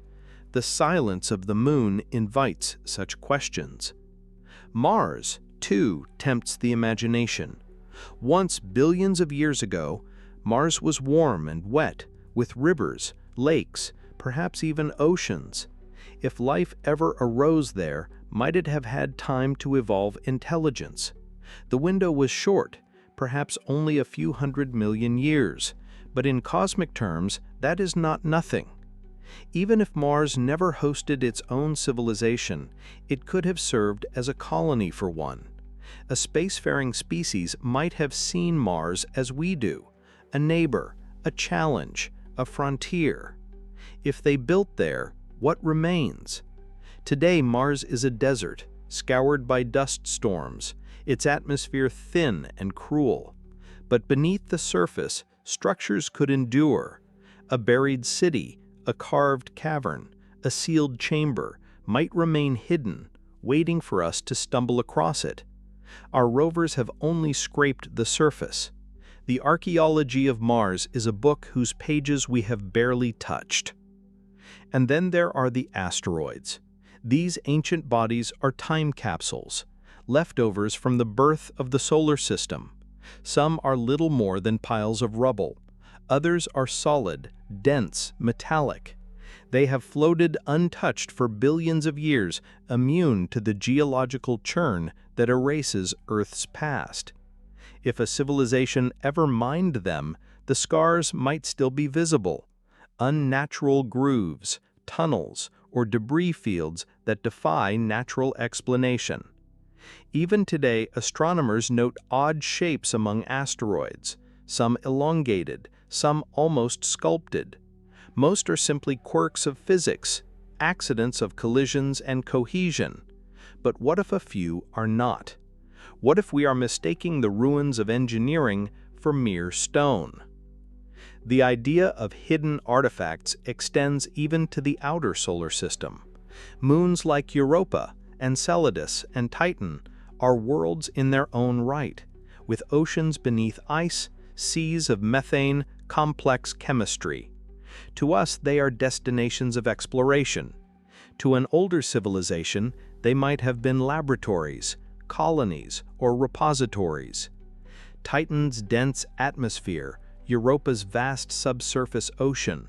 These are environments where technology could be hidden, preserved, forgotten. If someone wanted to leave behind a message, a monument, a record, the solar system offers countless places to conceal it. Not all archives are built to be found easily. Some are built to endure, waiting for the right eyes to come. Indeed, the very stability of certain regions of the solar system make them natural hiding places. Astronomers have long known of Lagrange points, positions in space where the gravitational pull of the Earth and Moon, or Earth and Sun, balance perfectly. Objects placed there can remain for eons. A probe, a beacon, and monument left in a Lagrange point would be invisible to the casual glance, yet it could endure longer than any structure on Earth. Some scientists have even proposed searching these points for lurker probes, devices that might have been placed here long ago, perhaps to observe, perhaps to wait. If civilizations came before, the solar system itself is the most logical place to look for their legacy. Skeptics argue, of course, that we have seen nothing convincing. The craters and ridges of the Moon are natural. The canyons of Mars are the work of water and wind. The shapes of asteroids are sculpted by collisions, not by tools. And so far, every anomaly yields to geology, physics, or chance. This is true, but it is also true that we have explored only a fraction of the solar system with serious scrutiny. The Moon's far side, Mars' deep subsurface, the millions of asteroids we have never visited, all remain open questions. To dismiss the possibility entirely is to assume we already know more than we do. The truth is humbler. We have only begun to look. Even the search for extraterrestrial artifacts need not imagine grand ruins or towering cities. Settler signs may endure. A strange alloy embedded in rock, a geometric pattern carved in ice, a fragment of material not formed by natural processes. The very absence of randomness, order where there should be none, could be the clue. Archaeology, after all, is not only about monuments. It is about shards of pottery, bones, scraps, traces of presence. The solar system may yet contain such traces, overlooked until we know how to see them. And here lies the deeper challenge: recognition. Even if we stumbled upon a relic of an ancient civilization, would we know it? A broken probe half buried in regolith might look like a rock. A buried chamber on Mars might seem like a cave. A sculpture eroded by billions of years might be indistinguishable from natural form. Our own perspective, our own biases may blind us. Archaeology is always interpretation, and cosmic archaeology would be the most difficult interpretation of all. We may have already seen what we seek, photographed it, cataloged it, and dismissed it as natural. The possibility of hidden relics in our own solar system unsettles us because it collapses the distance of the question. It is one thing to imagine ancient civilizations in galaxies billions of light years away. It is another to imagine them here, in the dust that drifts above our heads, in the valleys of our planetary neighbors. To accept that possibility is to accept that the universe's silence may not be distant at all. It may be local. It may be within reach. And if so, then our exploration of the solar system is not only science, it is archaeology. It is the search for those who may have come before and the stories they may have left behind. And if one day we do find such a trace, if a rover uncovers a fragment of metal not made by geology, if a probe scans a structure too regular to be chance, then in that moment the silence will break. Not with voices, not with signals, but with the simplest and most profound truth. We are not the first. If civilizations rose before us, even long before us, then one question becomes inevitable. Would they have tried to leave something behind? Not by accident, not in the debris of ruined cities or abandoned machines, but deliberately. An artifact, a message, a beacon meant to outlast them. After all, we ourselves are already attempting this. The Voyager probes carry golden records, etched with images, sounds, and instructions, destined to drift through interstellar space for billions of years. We have sent radio pulses into the void, carved our knowledge into data plates, and dreamed of monuments that could outlast our fragile species. If we, so young and uncertain, are compelled to reach beyond our own time, how much stronger would that compulsion be for civilizations that lived longer, thought deeper, and saw farther? The challenge of such a legacy is permanence. Time is relentless. Planets erode, stars burn out, galaxies collide. To endure, a message must be placed where time moves slowly, where destruction comes late. Some have suggested that the most logical repositories would be not planets, but space itself. Regions of gravitational stability, where artifacts could drift for eons. A probe hidden at Earth's Lagrange points, for instance, could circle in quiet for millions of years. An object placed in orbit around a stable star could outlast continents, oceans, and even biological species. Some go further, imagining artifacts stored near pulsars or neutron stars, where their regular rhythms could serve as natural signposts. In the architecture of the universe itself, certain locations are favored by physics, and perhaps by intelligence as well. If civilizations before us wanted to be remembered, these are the places we should search. But permanence is not only physical, it can also be informational. Consider mathematics. Unlike languages or cultures, mathematics is universal. The ratio of a circle's circumference to its diameter, the prime numbers, the constant of Planck, these are the same for us as they would be for any mind anywhere. If you wish to leave a message that could be understood across epochs, mathematics would be the natural medium.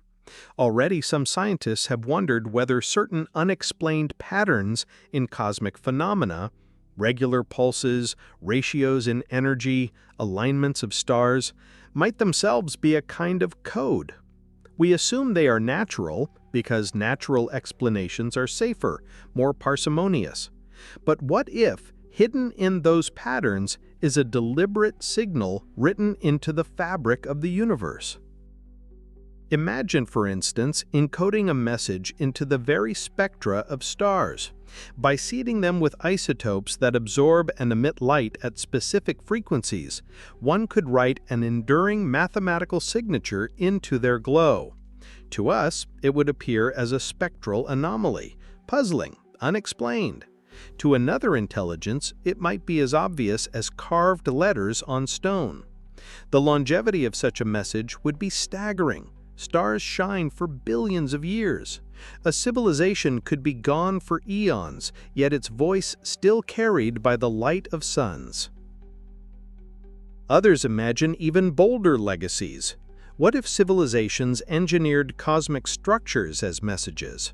Alignments of pulsars, sculpted asteroid belts, orbits arranged with precision unnatural in nature. These would not be ruins to stumble upon, they would be monuments to be read by any who came later.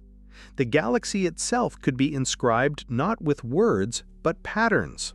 If so, our failure may not be their absence, but our blindness. We may be looking at the message every night, unable to see it for what it is. The very concept of such eternal beacons forces us to reconsider how we define communication. We think in terms of language, signals, voices, but across billions of years, words are fragile, structures are fragile, even light is fragile, swallowed by dust, scattered by time. What endures are patterns, mathematical, physical, simple enough to survive, yet profound enough to be recognized. The prime numbers carved into pulses of radio waves, the geometry of the hydrogen atom embedded in spectral lines, the ratios of natural constants whispered again and again. If civilizations came before us, perhaps they chose simplicity as their legacy. Truths written in forms that cannot be mistaken, messages that say not "this is who we were," but simply "we were." There is a strange beauty in this idea. It suggests that the universe may already be filled with monuments, not statues or buildings, but patterns in its own rhythms. To discover such a message would be to break the silence in the most extraordinary way. We would not be finding a voice speaking to us now, we would be finding a voice from the past speaking across time, perhaps from a civilization that died before Earth was born. To hear such a message would be to collapse distance, to bridge epochs, to become not the first, but part of a chain that stretches back into deep time. Skeptics argue that if such messages exist, we should already have seen them. We have cataloged stars, mapped pulsars, measured galaxies, and indeed every anomaly so far has yielded to physics. Natural cycles, natural chemistry, natural dynamics. But again, our vision is young. Our surveys cover only a fraction of the sky, our interpretations bound by what we expect to see. It may be that we have already seen such a message, but dismissed it, our imaginations too narrow to grasp its intent. Archaeology often begins this way. The first farmers who stumbled upon ancient ruins might have thought them cliffs or rocks, not realizing they were temples. We may be doing the same thing with the cosmos. There is also another possibility, subtler still. Perhaps civilizations before us left not external beacons, but internal ones, messages encoded in biology itself. DNA is an extraordinarily durable medium of information, capable of persisting across millions of years. Some have speculated, however controversially, that life itself may carry signatures of design, codes written into its very structure. Could an ancient civilization, seeking permanence, have seeded life with information, embedding its memory into the genes of future species? To us, it appears as genetic code. To them, it may have been something more. While no evidence compels this conclusion, the possibility sparks a haunting thought, that we ourselves may be the message, that our very existence is a legacy, not a beginning. And yet, even if civilizations left no messages, their absence may itself be one of them. Perhaps the silence is the most enduring monument of all, a warning carved not in stone, but in nothingness. To build a beacon is to hope for successors. To remain silent is to deny them. To accept that survival is unlikely and memory unnecessary. If civilizations came before and chose not to leave anything behind, then that too is a choice, a message of despair, of futility, of endings without heirs. The silence itself may be their final gift, a mirror in which we see not their presence, but their absence, and the question of whether we will follow them. For humanity, the question of legacy is not theoretical. Already we ask what we will leave behind. Plastic, radiation, satellites circling the Earth, signals bleeding into space. These may be our monuments. In a million years, what will remain of us? Will our ruins endure on the moon, our probes drift in the dark, our genetic code echo in the life we leave behind? Or will the Earth erase us and the cosmos forget us and the silence close again? When we ask whether others left messages, we are asking whether we ourselves should, and what we would want those messages to say. Perhaps that is the greatest truth of all. Whether or not we are the first, whether or not others came before, we face the same choice: to leave something for those who may come after, or to let the silence be complete, to reach across time, or to vanish without a word. The stars may be waiting for our answer, just as we are waiting for theirs. When we speak of civilizations erased by their own hand, we think of war, collapse, or environmental ruin. Yet even if a species solved every internal challenge, even if it mastered its technologies and lived in harmony with its world, it would still face the implacable dangers of the cosmos. The universe, for all its beauty, is not a safe place. It is shaped by violence, written in catastrophe. Stars are born in fire, galaxies collide in chaos, black holes lurk in silence. Against such forces, even the grandest civilization may be fragile, its triumphs swept away in an instant. To ask why the stars are silent may be to ask what disasters have already buried their voices. One of the most fearsome threats is the supernova. When a massive star ends its life, it collapses inward and explodes outward, releasing more energy in seconds than our sun will produce in 10 billion years. The blast floods space with radiation, seeding heavy elements, but also sterilizing any worlds nearby. Astronomers suspect that Earth itself may have felt the brush of such fury.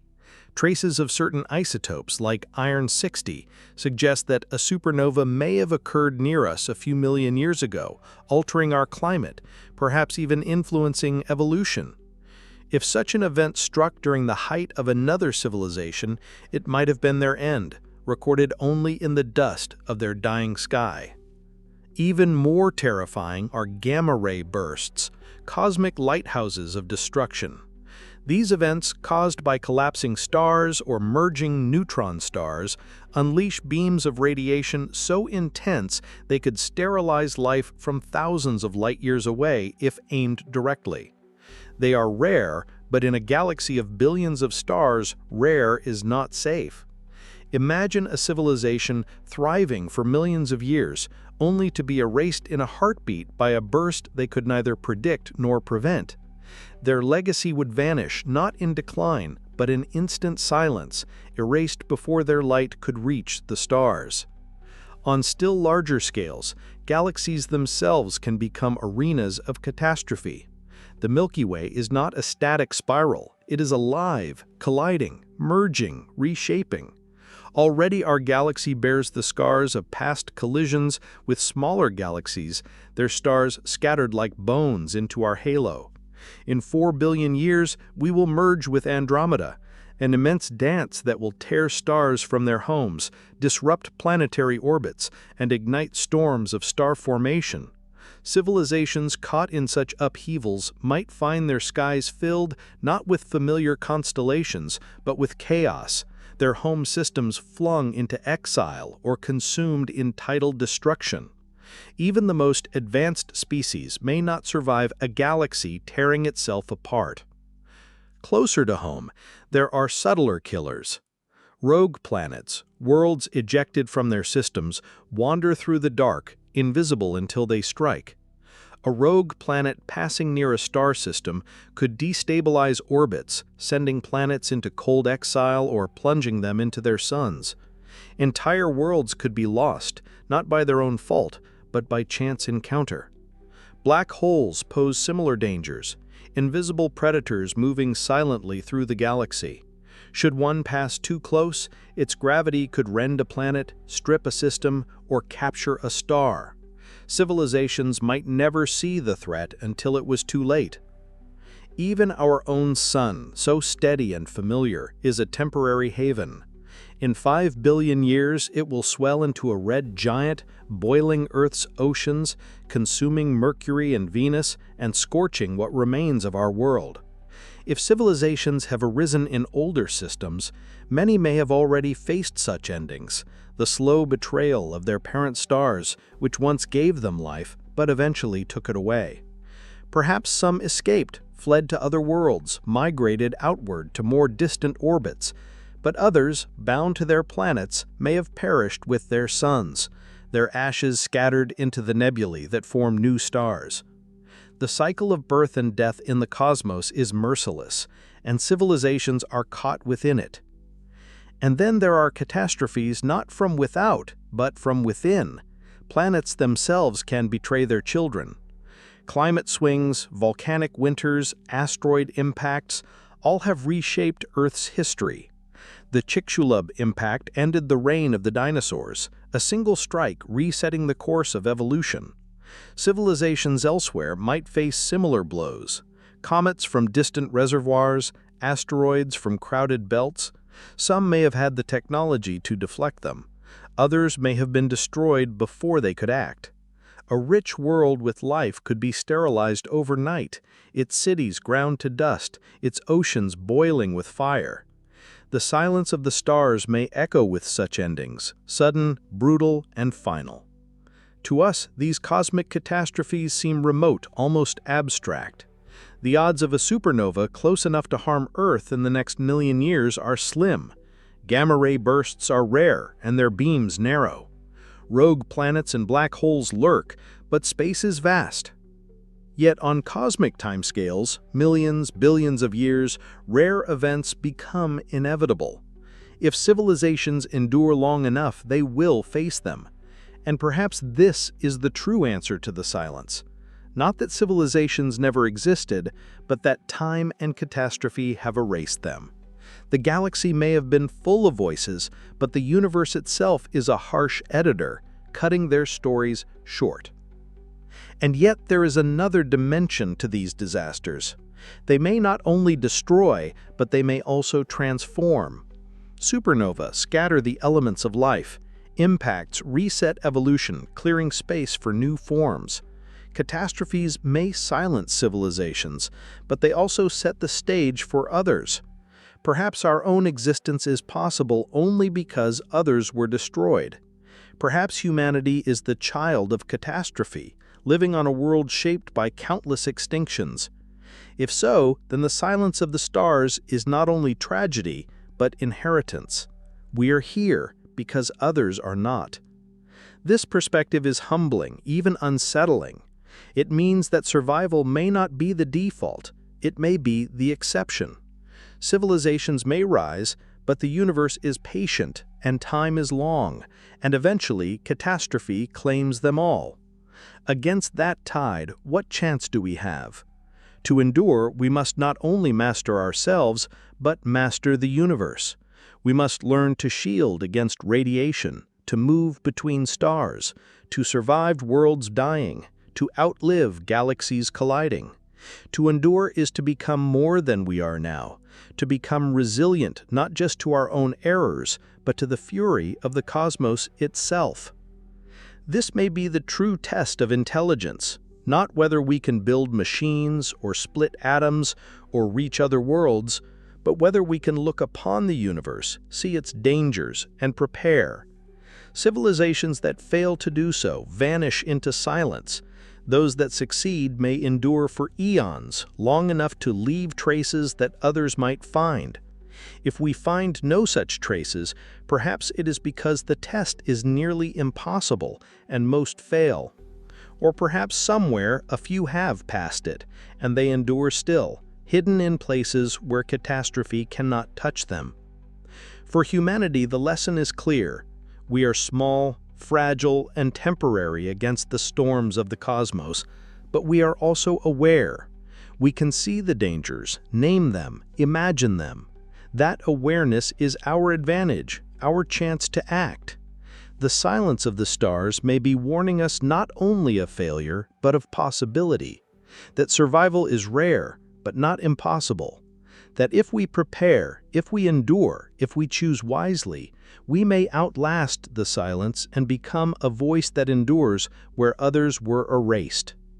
And so as we look to the night sky, filled with beauty and danger alike, we must ask, will we too be silenced by catastrophe? Or will we be the first to endure, the first to leave a legacy not erased by time, the first to break the silence with permanence? The stars do not answer, they never have, but perhaps they are waiting for us to answer instead.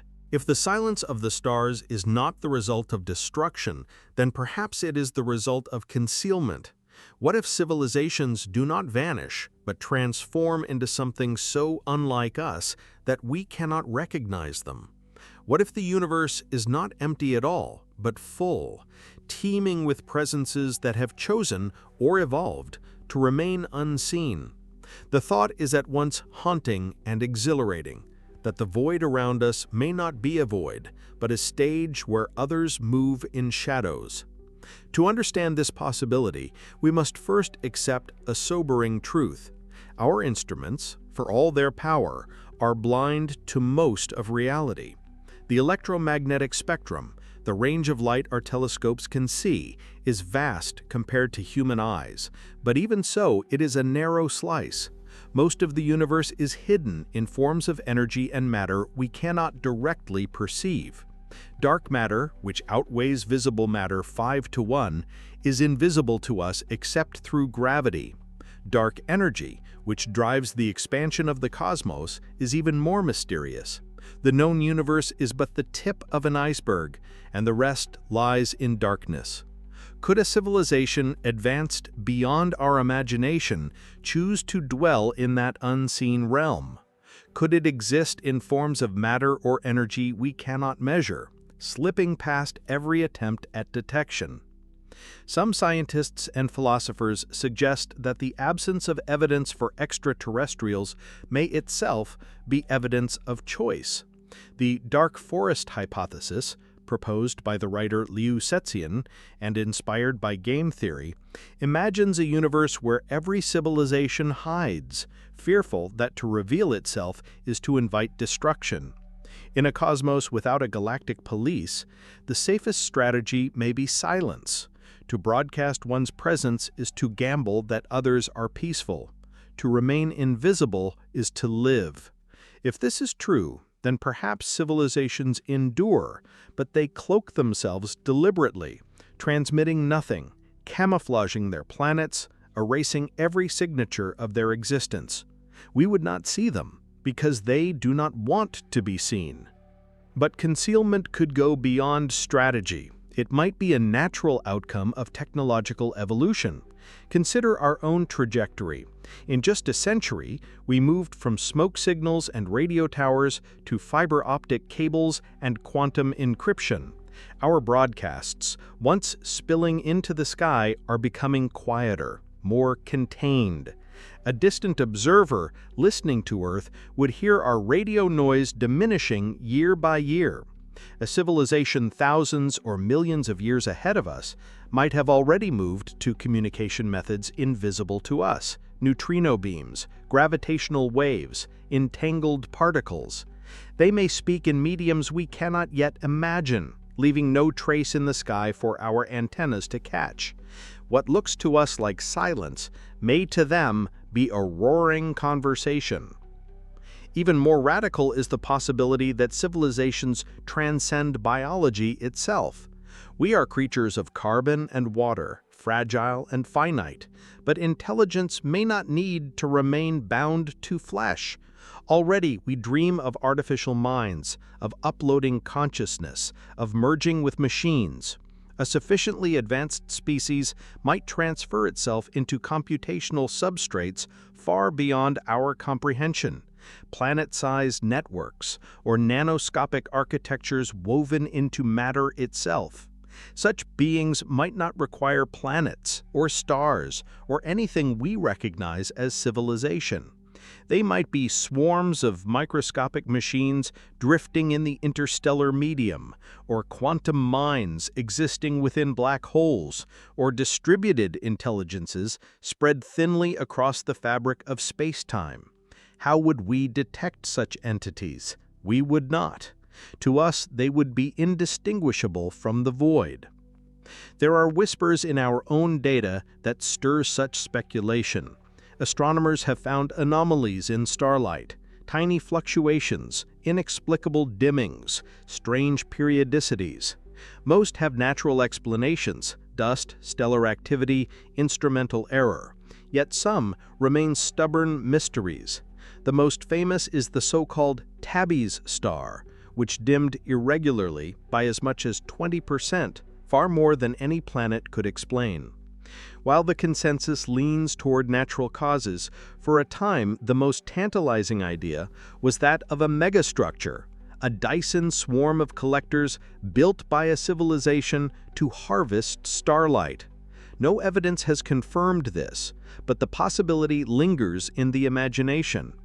If advanced civilizations harvest energy on stellar scales, their architectures may be detectable not by what they emit, but by what they block or transform.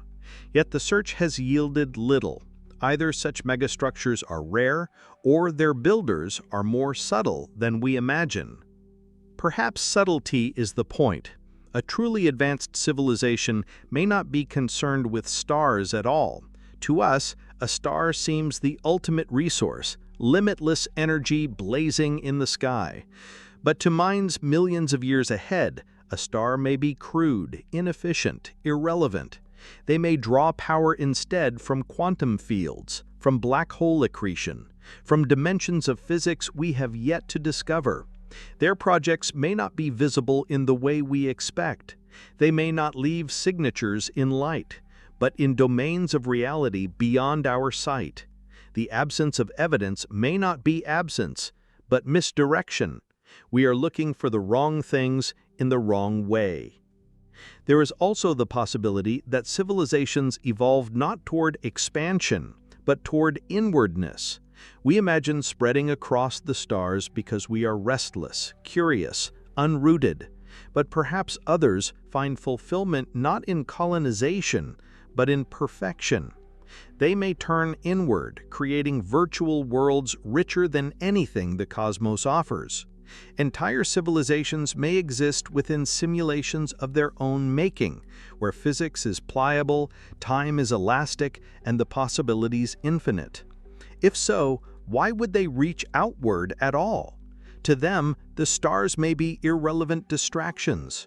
They may be here, all around us, but turned inward, living in universes of their own design. Their silence would not be fear or secrecy, it would be disinterest. And yet there remains one more unsettling idea. What if concealment is not chosen by civilizations, but imposed upon them? What if there exists a higher order, a kind of galactic regulation that ensures no one reveals themselves? Some thinkers call this the zoo hypothesis, the notion that Earth and perhaps countless other worlds are observed, but deliberately left alone, like animals in a reserve. If so, the silence is not natural, but enforced.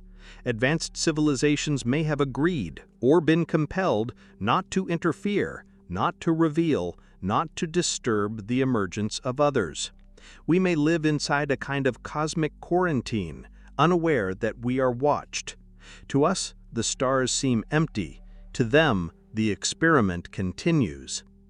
If this is true, then the great question is not whether others exist, but why we have not been contacted. Are we being tested, protected, ignored? Or is the truth stranger still, that what we call civilization is only the first rung of a ladder, and that until we ascend, we cannot see the rest? Perhaps the universe is crowded, but the higher tiers of existence are hidden from the lower, just as ants cannot perceive the complexity of human cities. If so, our silence may not be theirs, but ours. We may be deaf to voices all around us, unable to hear them until we too change. In the end, the idea of hidden civilizations forces us to confront our limitations. We search for beings like ourselves, biological, visible, noisy, careless with energy. But the universe is ancient, and evolution may lead in directions we cannot fathom. The silence of the stars may not mean absence, it may mean transformation.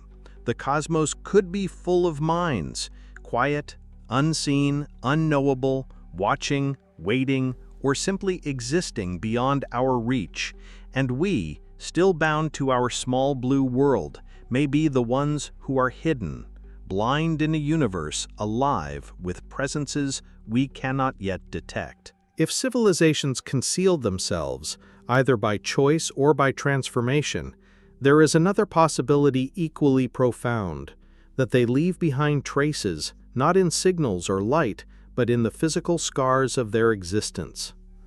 Just as archaeologists on Earth unearth pottery shards, buried walls, and fossilized remains, perhaps the universe itself holds the debris of other civilizations, cosmic ruins waiting to be recognized. But unlike the ruins of ancient human cultures, these artifacts would not rest beneath a thin layer of soil. They would lie scattered across stars, planets, and galaxies, written into the architecture of the cosmos itself.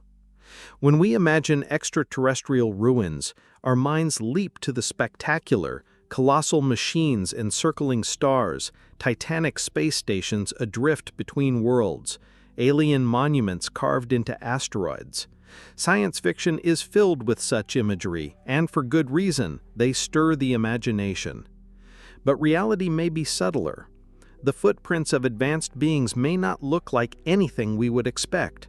They may be hidden in anomalies of physics, in structures too vast or too small for us to grasp, in patterns of matter and energy we dismiss as natural. To see them, we may need to reframe our idea of archaeology, from trowels and brushes to telescopes and particle detectors. One concept that captures this idea is astroarchaeology, the study of possible remnants of ancient civilizations on a cosmic scale. It asks, if others came before us, what material evidence might they leave behind? A Dyson sphere, a shell or swarm of structures collecting the light of a star, would be one possibility. Such an artifact would dim a star's visible light while emitting heat in infrared, a signature our telescopes could detect. In fact, surveys have searched for such signals, combing through data from missions like IRAS and WISE. Though no confirmed Dyson structures have been found, there are curious cases. Stars that flicker, dim, or shine strangely, prompting speculation before natural explanations are considered.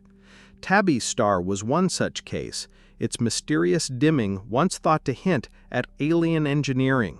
Though dust and other natural causes remain more plausible, the fact remains, cosmic archaeology is underway. But not all traces need be grandiose. Even modest technologies might leave durable footprints. Imagine a fleet of probes traversing the galaxy. Even if their creators perished eons ago, the probes themselves, hardened against time, might still wander the stars. They would be like cosmic fossils, machines adrift, silent, but enduring. Some researchers have even suggested that Earth itself may host such relics, perhaps in the asteroid belt or on the Moon, waiting to be noticed. We call them lurkers, devices so ancient, so well hidden, that we might walk past them without recognition. They could be inert, long dead, or perhaps still functioning, quietly observing. Closer to home, there is another more haunting thought, that the very chemistry of planets might carry the scars of prior civilizations. On Earth, our industry leaves unmistakable signatures in the atmosphere, carbon dioxide levels rising, plastics accumulating, isotopes distributed in unnatural ways. If Earth vanished tomorrow, and a new intelligence arose millions of years later, it might find these clues in the rocks and ice cores, a geological layer whispering of our presence. Could we find such layers elsewhere? If Mars once hosted life that reached intelligence, might its rocks bear traces of mining, metallurgy, or construction? If Venus once had oceans, and perhaps inhabitants, might its current hellscape be a ruin of their own making? These questions hover at the edge of science, tantalizing but unproven. There is, too, the possibility of deliberate messages left behind. The concept of time capsules is familiar to us. We bury objects to be discovered by future generations. Would not advanced beings do the same, but on scales far beyond ours? They would engrave patterns into the orbits of stars, encode messages in the distribution of pulsars, or construct monuments on stable cosmic objects like moons or asteroids. In fact, some have suggested that pulsars, neutron stars emitting beams of radiation with remarkable precision, could themselves be used as beacons. To us, they are natural, but what if some subset are subtly engineered? What if civilizations long vanished reshaped the cosmos itself to leave behind signs, confident that one day others would notice? Skeptics, of course, argue that all these ideas risk seeing faces in clouds. Nature is rich in complexity. Stars dim, asteroids tumble, atmospheres change, all without the hand of intelligence. To claim alien ruins where none exist is to mistake the unknown for the unnatural. And yet science advances precisely by questioning appearances. Archaeologists on Earth once mistook ancient tools for stones, dismissing evidence of human antiquity until patterns became undeniable. If civilizations older than ours have walked the cosmos, the evidence may already be before us, dismissed as anomalies, misfiled as errors, overlooked in plain sight. The challenge is not just to search, but to ask the right questions. Consider black holes. To us they are terrifying monsters, devouring light and matter. But to advanced civilizations, they might be engines, wells of energy far surpassing stars. A black hole radiates through Hawking processes, spins with colossal power, and bends time itself. Could they be harnessed? Could entire civilizations leave behind black hole artifacts, structures orbiting their horizons, gravitational engineering visible only through subtle distortions? We look at black holes as natural extremes, but if they are tools, then we are gazing at ruins without realizing it. Another frontier is particle physics. Our accelerators, like the Large Hadron Collider, smash particles to probe the fabric of reality. But what if, long before us, another species performed such experiments? Their debris fields might still linger, encoded in cosmic rays, in unexplained anomalies of high-energy particles striking Earth. In our search for new physics, might we stumble upon the fingerprints of someone else's science?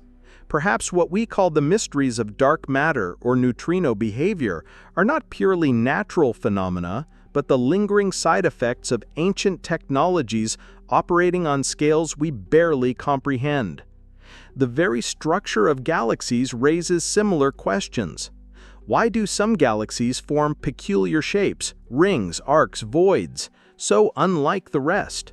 Gravity and collisions explain much, but not all. Could some of these forms be engineered?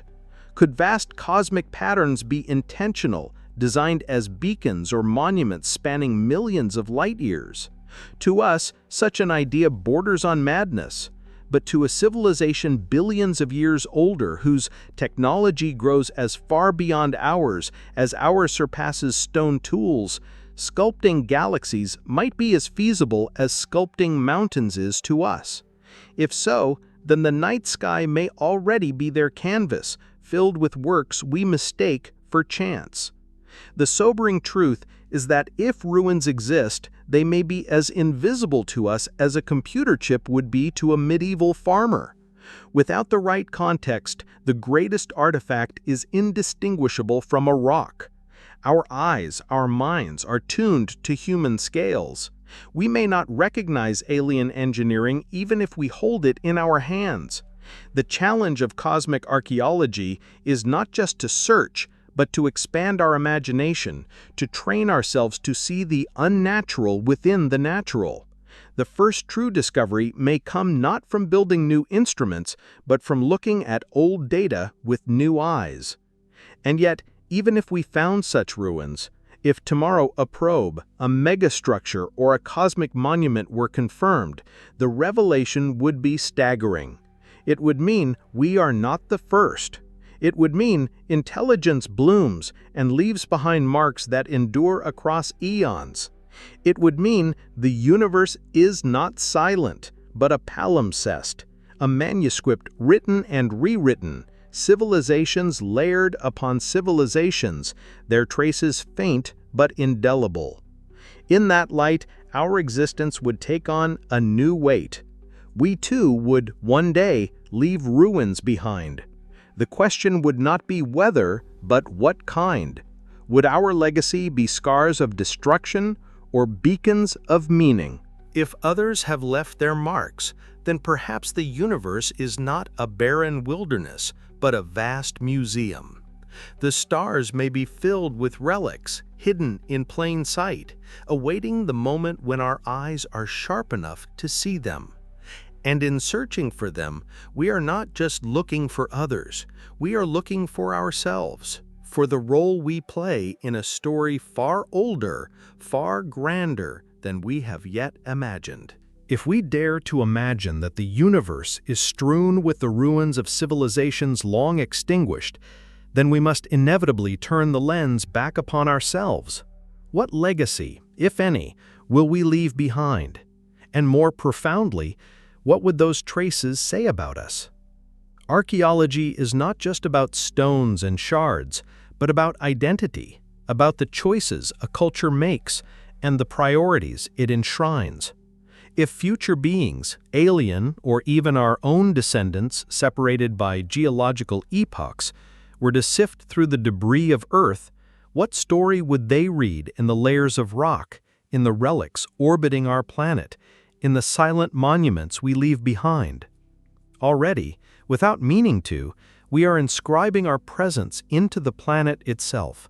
Geologists speak of the Anthropocene, an epoch marked not by natural rhythms of ice and fire, but by the fingerprints of human activity. Plastics scattered across oceans and buried in sediments, isotopes from nuclear detonations lodged in the crust, sudden rises in carbon dioxide etched into ice cores. These are markers so distinct that they will remain visible for millions of years. Even if humanity vanished tomorrow, even if our cities crumbled and forests reclaimed the land, this chemical and geological layer would endure. Future minds, whoever they are, would find in it a moment of rupture, a sudden signal in the noise of Earth's history. It would be the unmistakable scar of intelligence. But beyond scars, we also leave monuments. Orbiting Earth is a swarm of satellites, thousands of them, some functioning, many long dead. To us, they are tools, but to an outside observer, they would be artifacts, arranged in patterns around the planet, clearly artificial. Long after they cease working, long after Earth itself is altered, some may continue to circle, their orbits decaying only slowly over centuries or millennia. They will become fossils of our spacefaring infancy, fragile but persistent. Beyond them, on the Moon, the footprints of Apollo astronauts still rest undisturbed, preserved in silence. The Voyager probes drift farther still, carrying with them golden records etched with music, images, and greetings, a time capsule cast into the ocean of stars. Whether they are ever found is unknown, but they are there, undeniable markers of our presence, like the first scratches of stone tools on cave walls. If civilizations before us also sent probes, monuments, or signals, then perhaps our artifacts will join theirs in a growing tapestry. One day, the galaxy may be seen as a library of civilizations, each leaving behind fragments. The tragedy, of course, is that most may never meet. The gaps between stars are so vast that even signals take years, centuries to bridge them. A probe launched at the speed of our current technology would take tens of thousands of years to reach the nearest star. Civilizations rise and fall on timescales shorter than these journeys. The stars may be filled with letters written in bottles, drifting endlessly, rarely, if ever, reaching their destination. But even if unread, they still matter. They testify that we existed, that we sought to reach out. What story would those artifacts tell about us? This is the deeper question, one that goes beyond physics and into philosophy. A future being might find our plastic-choked oceans and think of us as reckless, careless with our world. They might find our nuclear isotopes and imagine a species obsessed with weapons. They might listen to the music on Voyager and hear beauty, creativity, longing. They might trace the arcs of our satellites and see ambition, ingenuity, and restlessness. In all likelihood, they would see a mixture of both, a civilization capable of wonder and destruction in equal measure. Our ruins would be as complex, as contradictory as we are. There is something sobering in that thought, for it means we have a choice. We cannot choose whether or not to leave ruins. Every civilization leaves them, whether in waste, in monuments, or in scars upon their environment. But we can choose what kind of ruins they will be. Will our legacy be a poisoned biosphere and collapsing structures, or works of art, knowledge, and exploration that endure? Will our footprint on the cosmos be one of extraction and decay, or of creation and meaning? The ruins we leave behind are not just accidents, they are reflections of our values. This realization has given rise to an emerging field of thought, the study of long-term legacies. It asks, how can we act today in ways that matter tens of thousands, even millions of years from now? On Earth, efforts are already underway to preserve knowledge beyond the span of civilizations. There are projects that etch human languages into sapphire disks designed to last millennia. There are vaults storing seeds deep in Arctic rock, hoping to safeguard biodiversity against disaster. There are efforts to design nuclear waste markers that will still warn beings tens of thousands of years in the future not to dig in dangerous places. These are humble beginnings of a greater question. How can we communicate across epochs? How do we ensure that if others find our traces, they read them not as confusion, but as clarity? It is not just a matter of survival, it is a matter of dignity.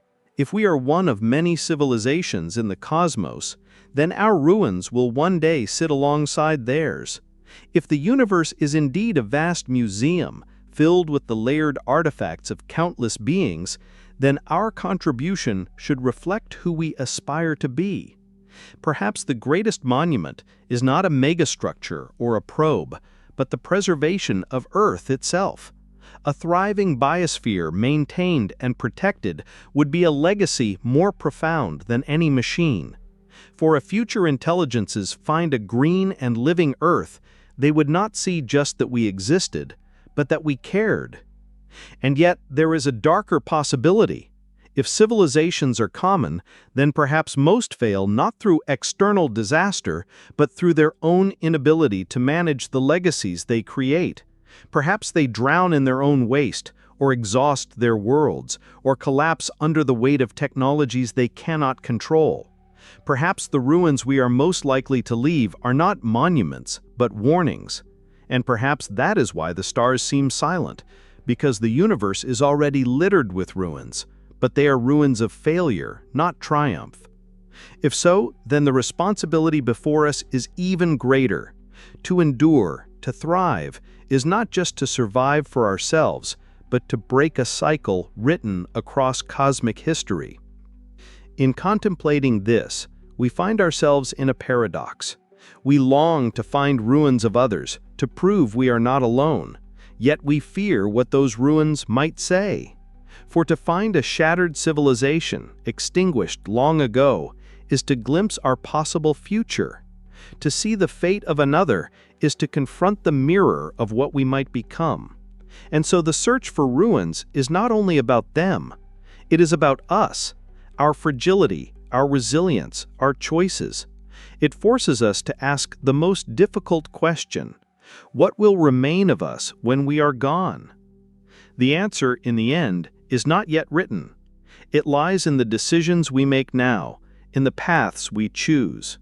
We stand at the threshold of becoming a spacefaring species, of spreading beyond Earth, of inscribing our presence on scales far beyond what we know.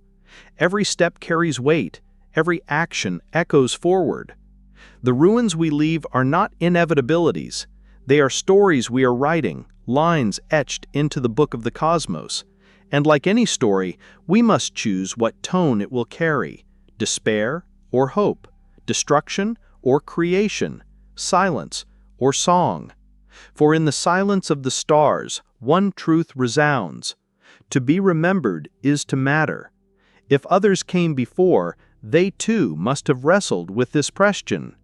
Their ruins, if they exist, whisper that they lived, they dreamed, they struggled, they mattered. And now it is our turn. The universe waits to see what kind of ruins we will leave, what kind of message we will send to those yet to come. The legacy of Earth, the legacy of humanity, is being written now, not in the distant future, but in every choice, every act, every step we take today. Imagine for a moment the far future.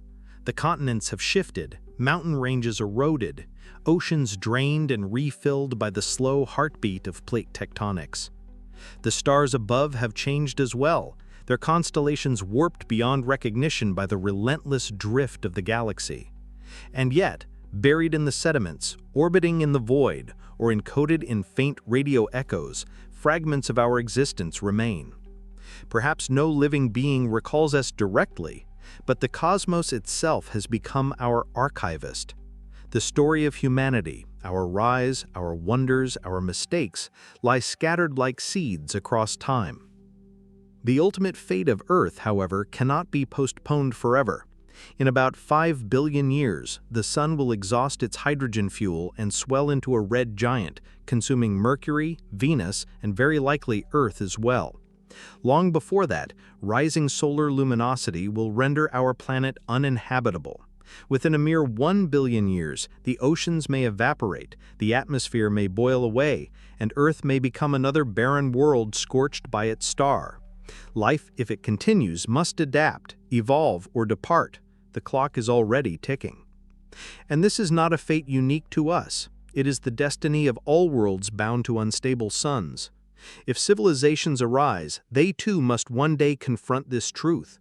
To survive, they must either master the art of migration or accept extinction. There is no middle path.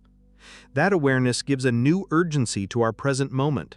We are at the dawn of possibility, still fragile, still confined mostly to Earth, yet already able to imagine futures in which we are no longer bound to this single world. Colonies on Mars, habitats orbiting far from the Sun, ships that cross between the stars, all these ideas are not mere dreams but seeds of survival. For if we are not the first civilization in the universe, then the measure of our success is not whether we exist now, but whether we endure. Others may have risen and fallen, their ruins lost to time. To break that cycle, to leave behind more than fossils of failure, we must become more than a planetary species.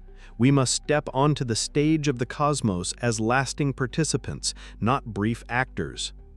Yet endurance is not just a matter of technology. It is a matter of wisdom. Civilizations may collapse not only because their stars die, but because they cannot manage their own powers. Nuclear weapons, artificial intelligence, genetic engineering, climate change, each is a double-edged blade capable of both salvation and destruction. Perhaps this is the great filter, the narrow passage through which few emerge. The challenge is not merely to develop power, but to wield it wisely, to align knowledge with responsibility. If civilizations before us failed, perhaps it was here, at this very stage, that they faltered. If so, then we stand at the most perilous juncture of all. Our ruins need not be inevitable, but neither is our survival. Both futures lie open before us. So what then is to be done? The answer perhaps is simple, though not easy. We must cultivate humility. Humility before the cosmos. Humility before the enormity of time. Humility before the possibility that we are not alone. If we are one of many, then our story is part of a greater whole, a thread in the vast tapestry of civilizations. If we are the first, then our responsibility is even heavier, for we carry the torch not just for ourselves, but for all who may come after. In either case, our task is the same, to act as stewards, to build wisely, to leave behind a legacy worthy of remembrance. There is beauty in imagining that we are not alone, that other beings have stood where we stand, looking up at the night sky, wondering the same questions. And there is solemnity in imagining that we may be the first, the pioneers, the experiment of the universe. Both possibilities fill us with awe. Both call us to action. For whether the cosmos is crowded or empty, whether the ruins of others exist or not, our own choices matter. They matter now, in this fragile window when we still hold our future in our hands. Perhaps one day, in some distant epoch, another civilization will indeed discover our traces.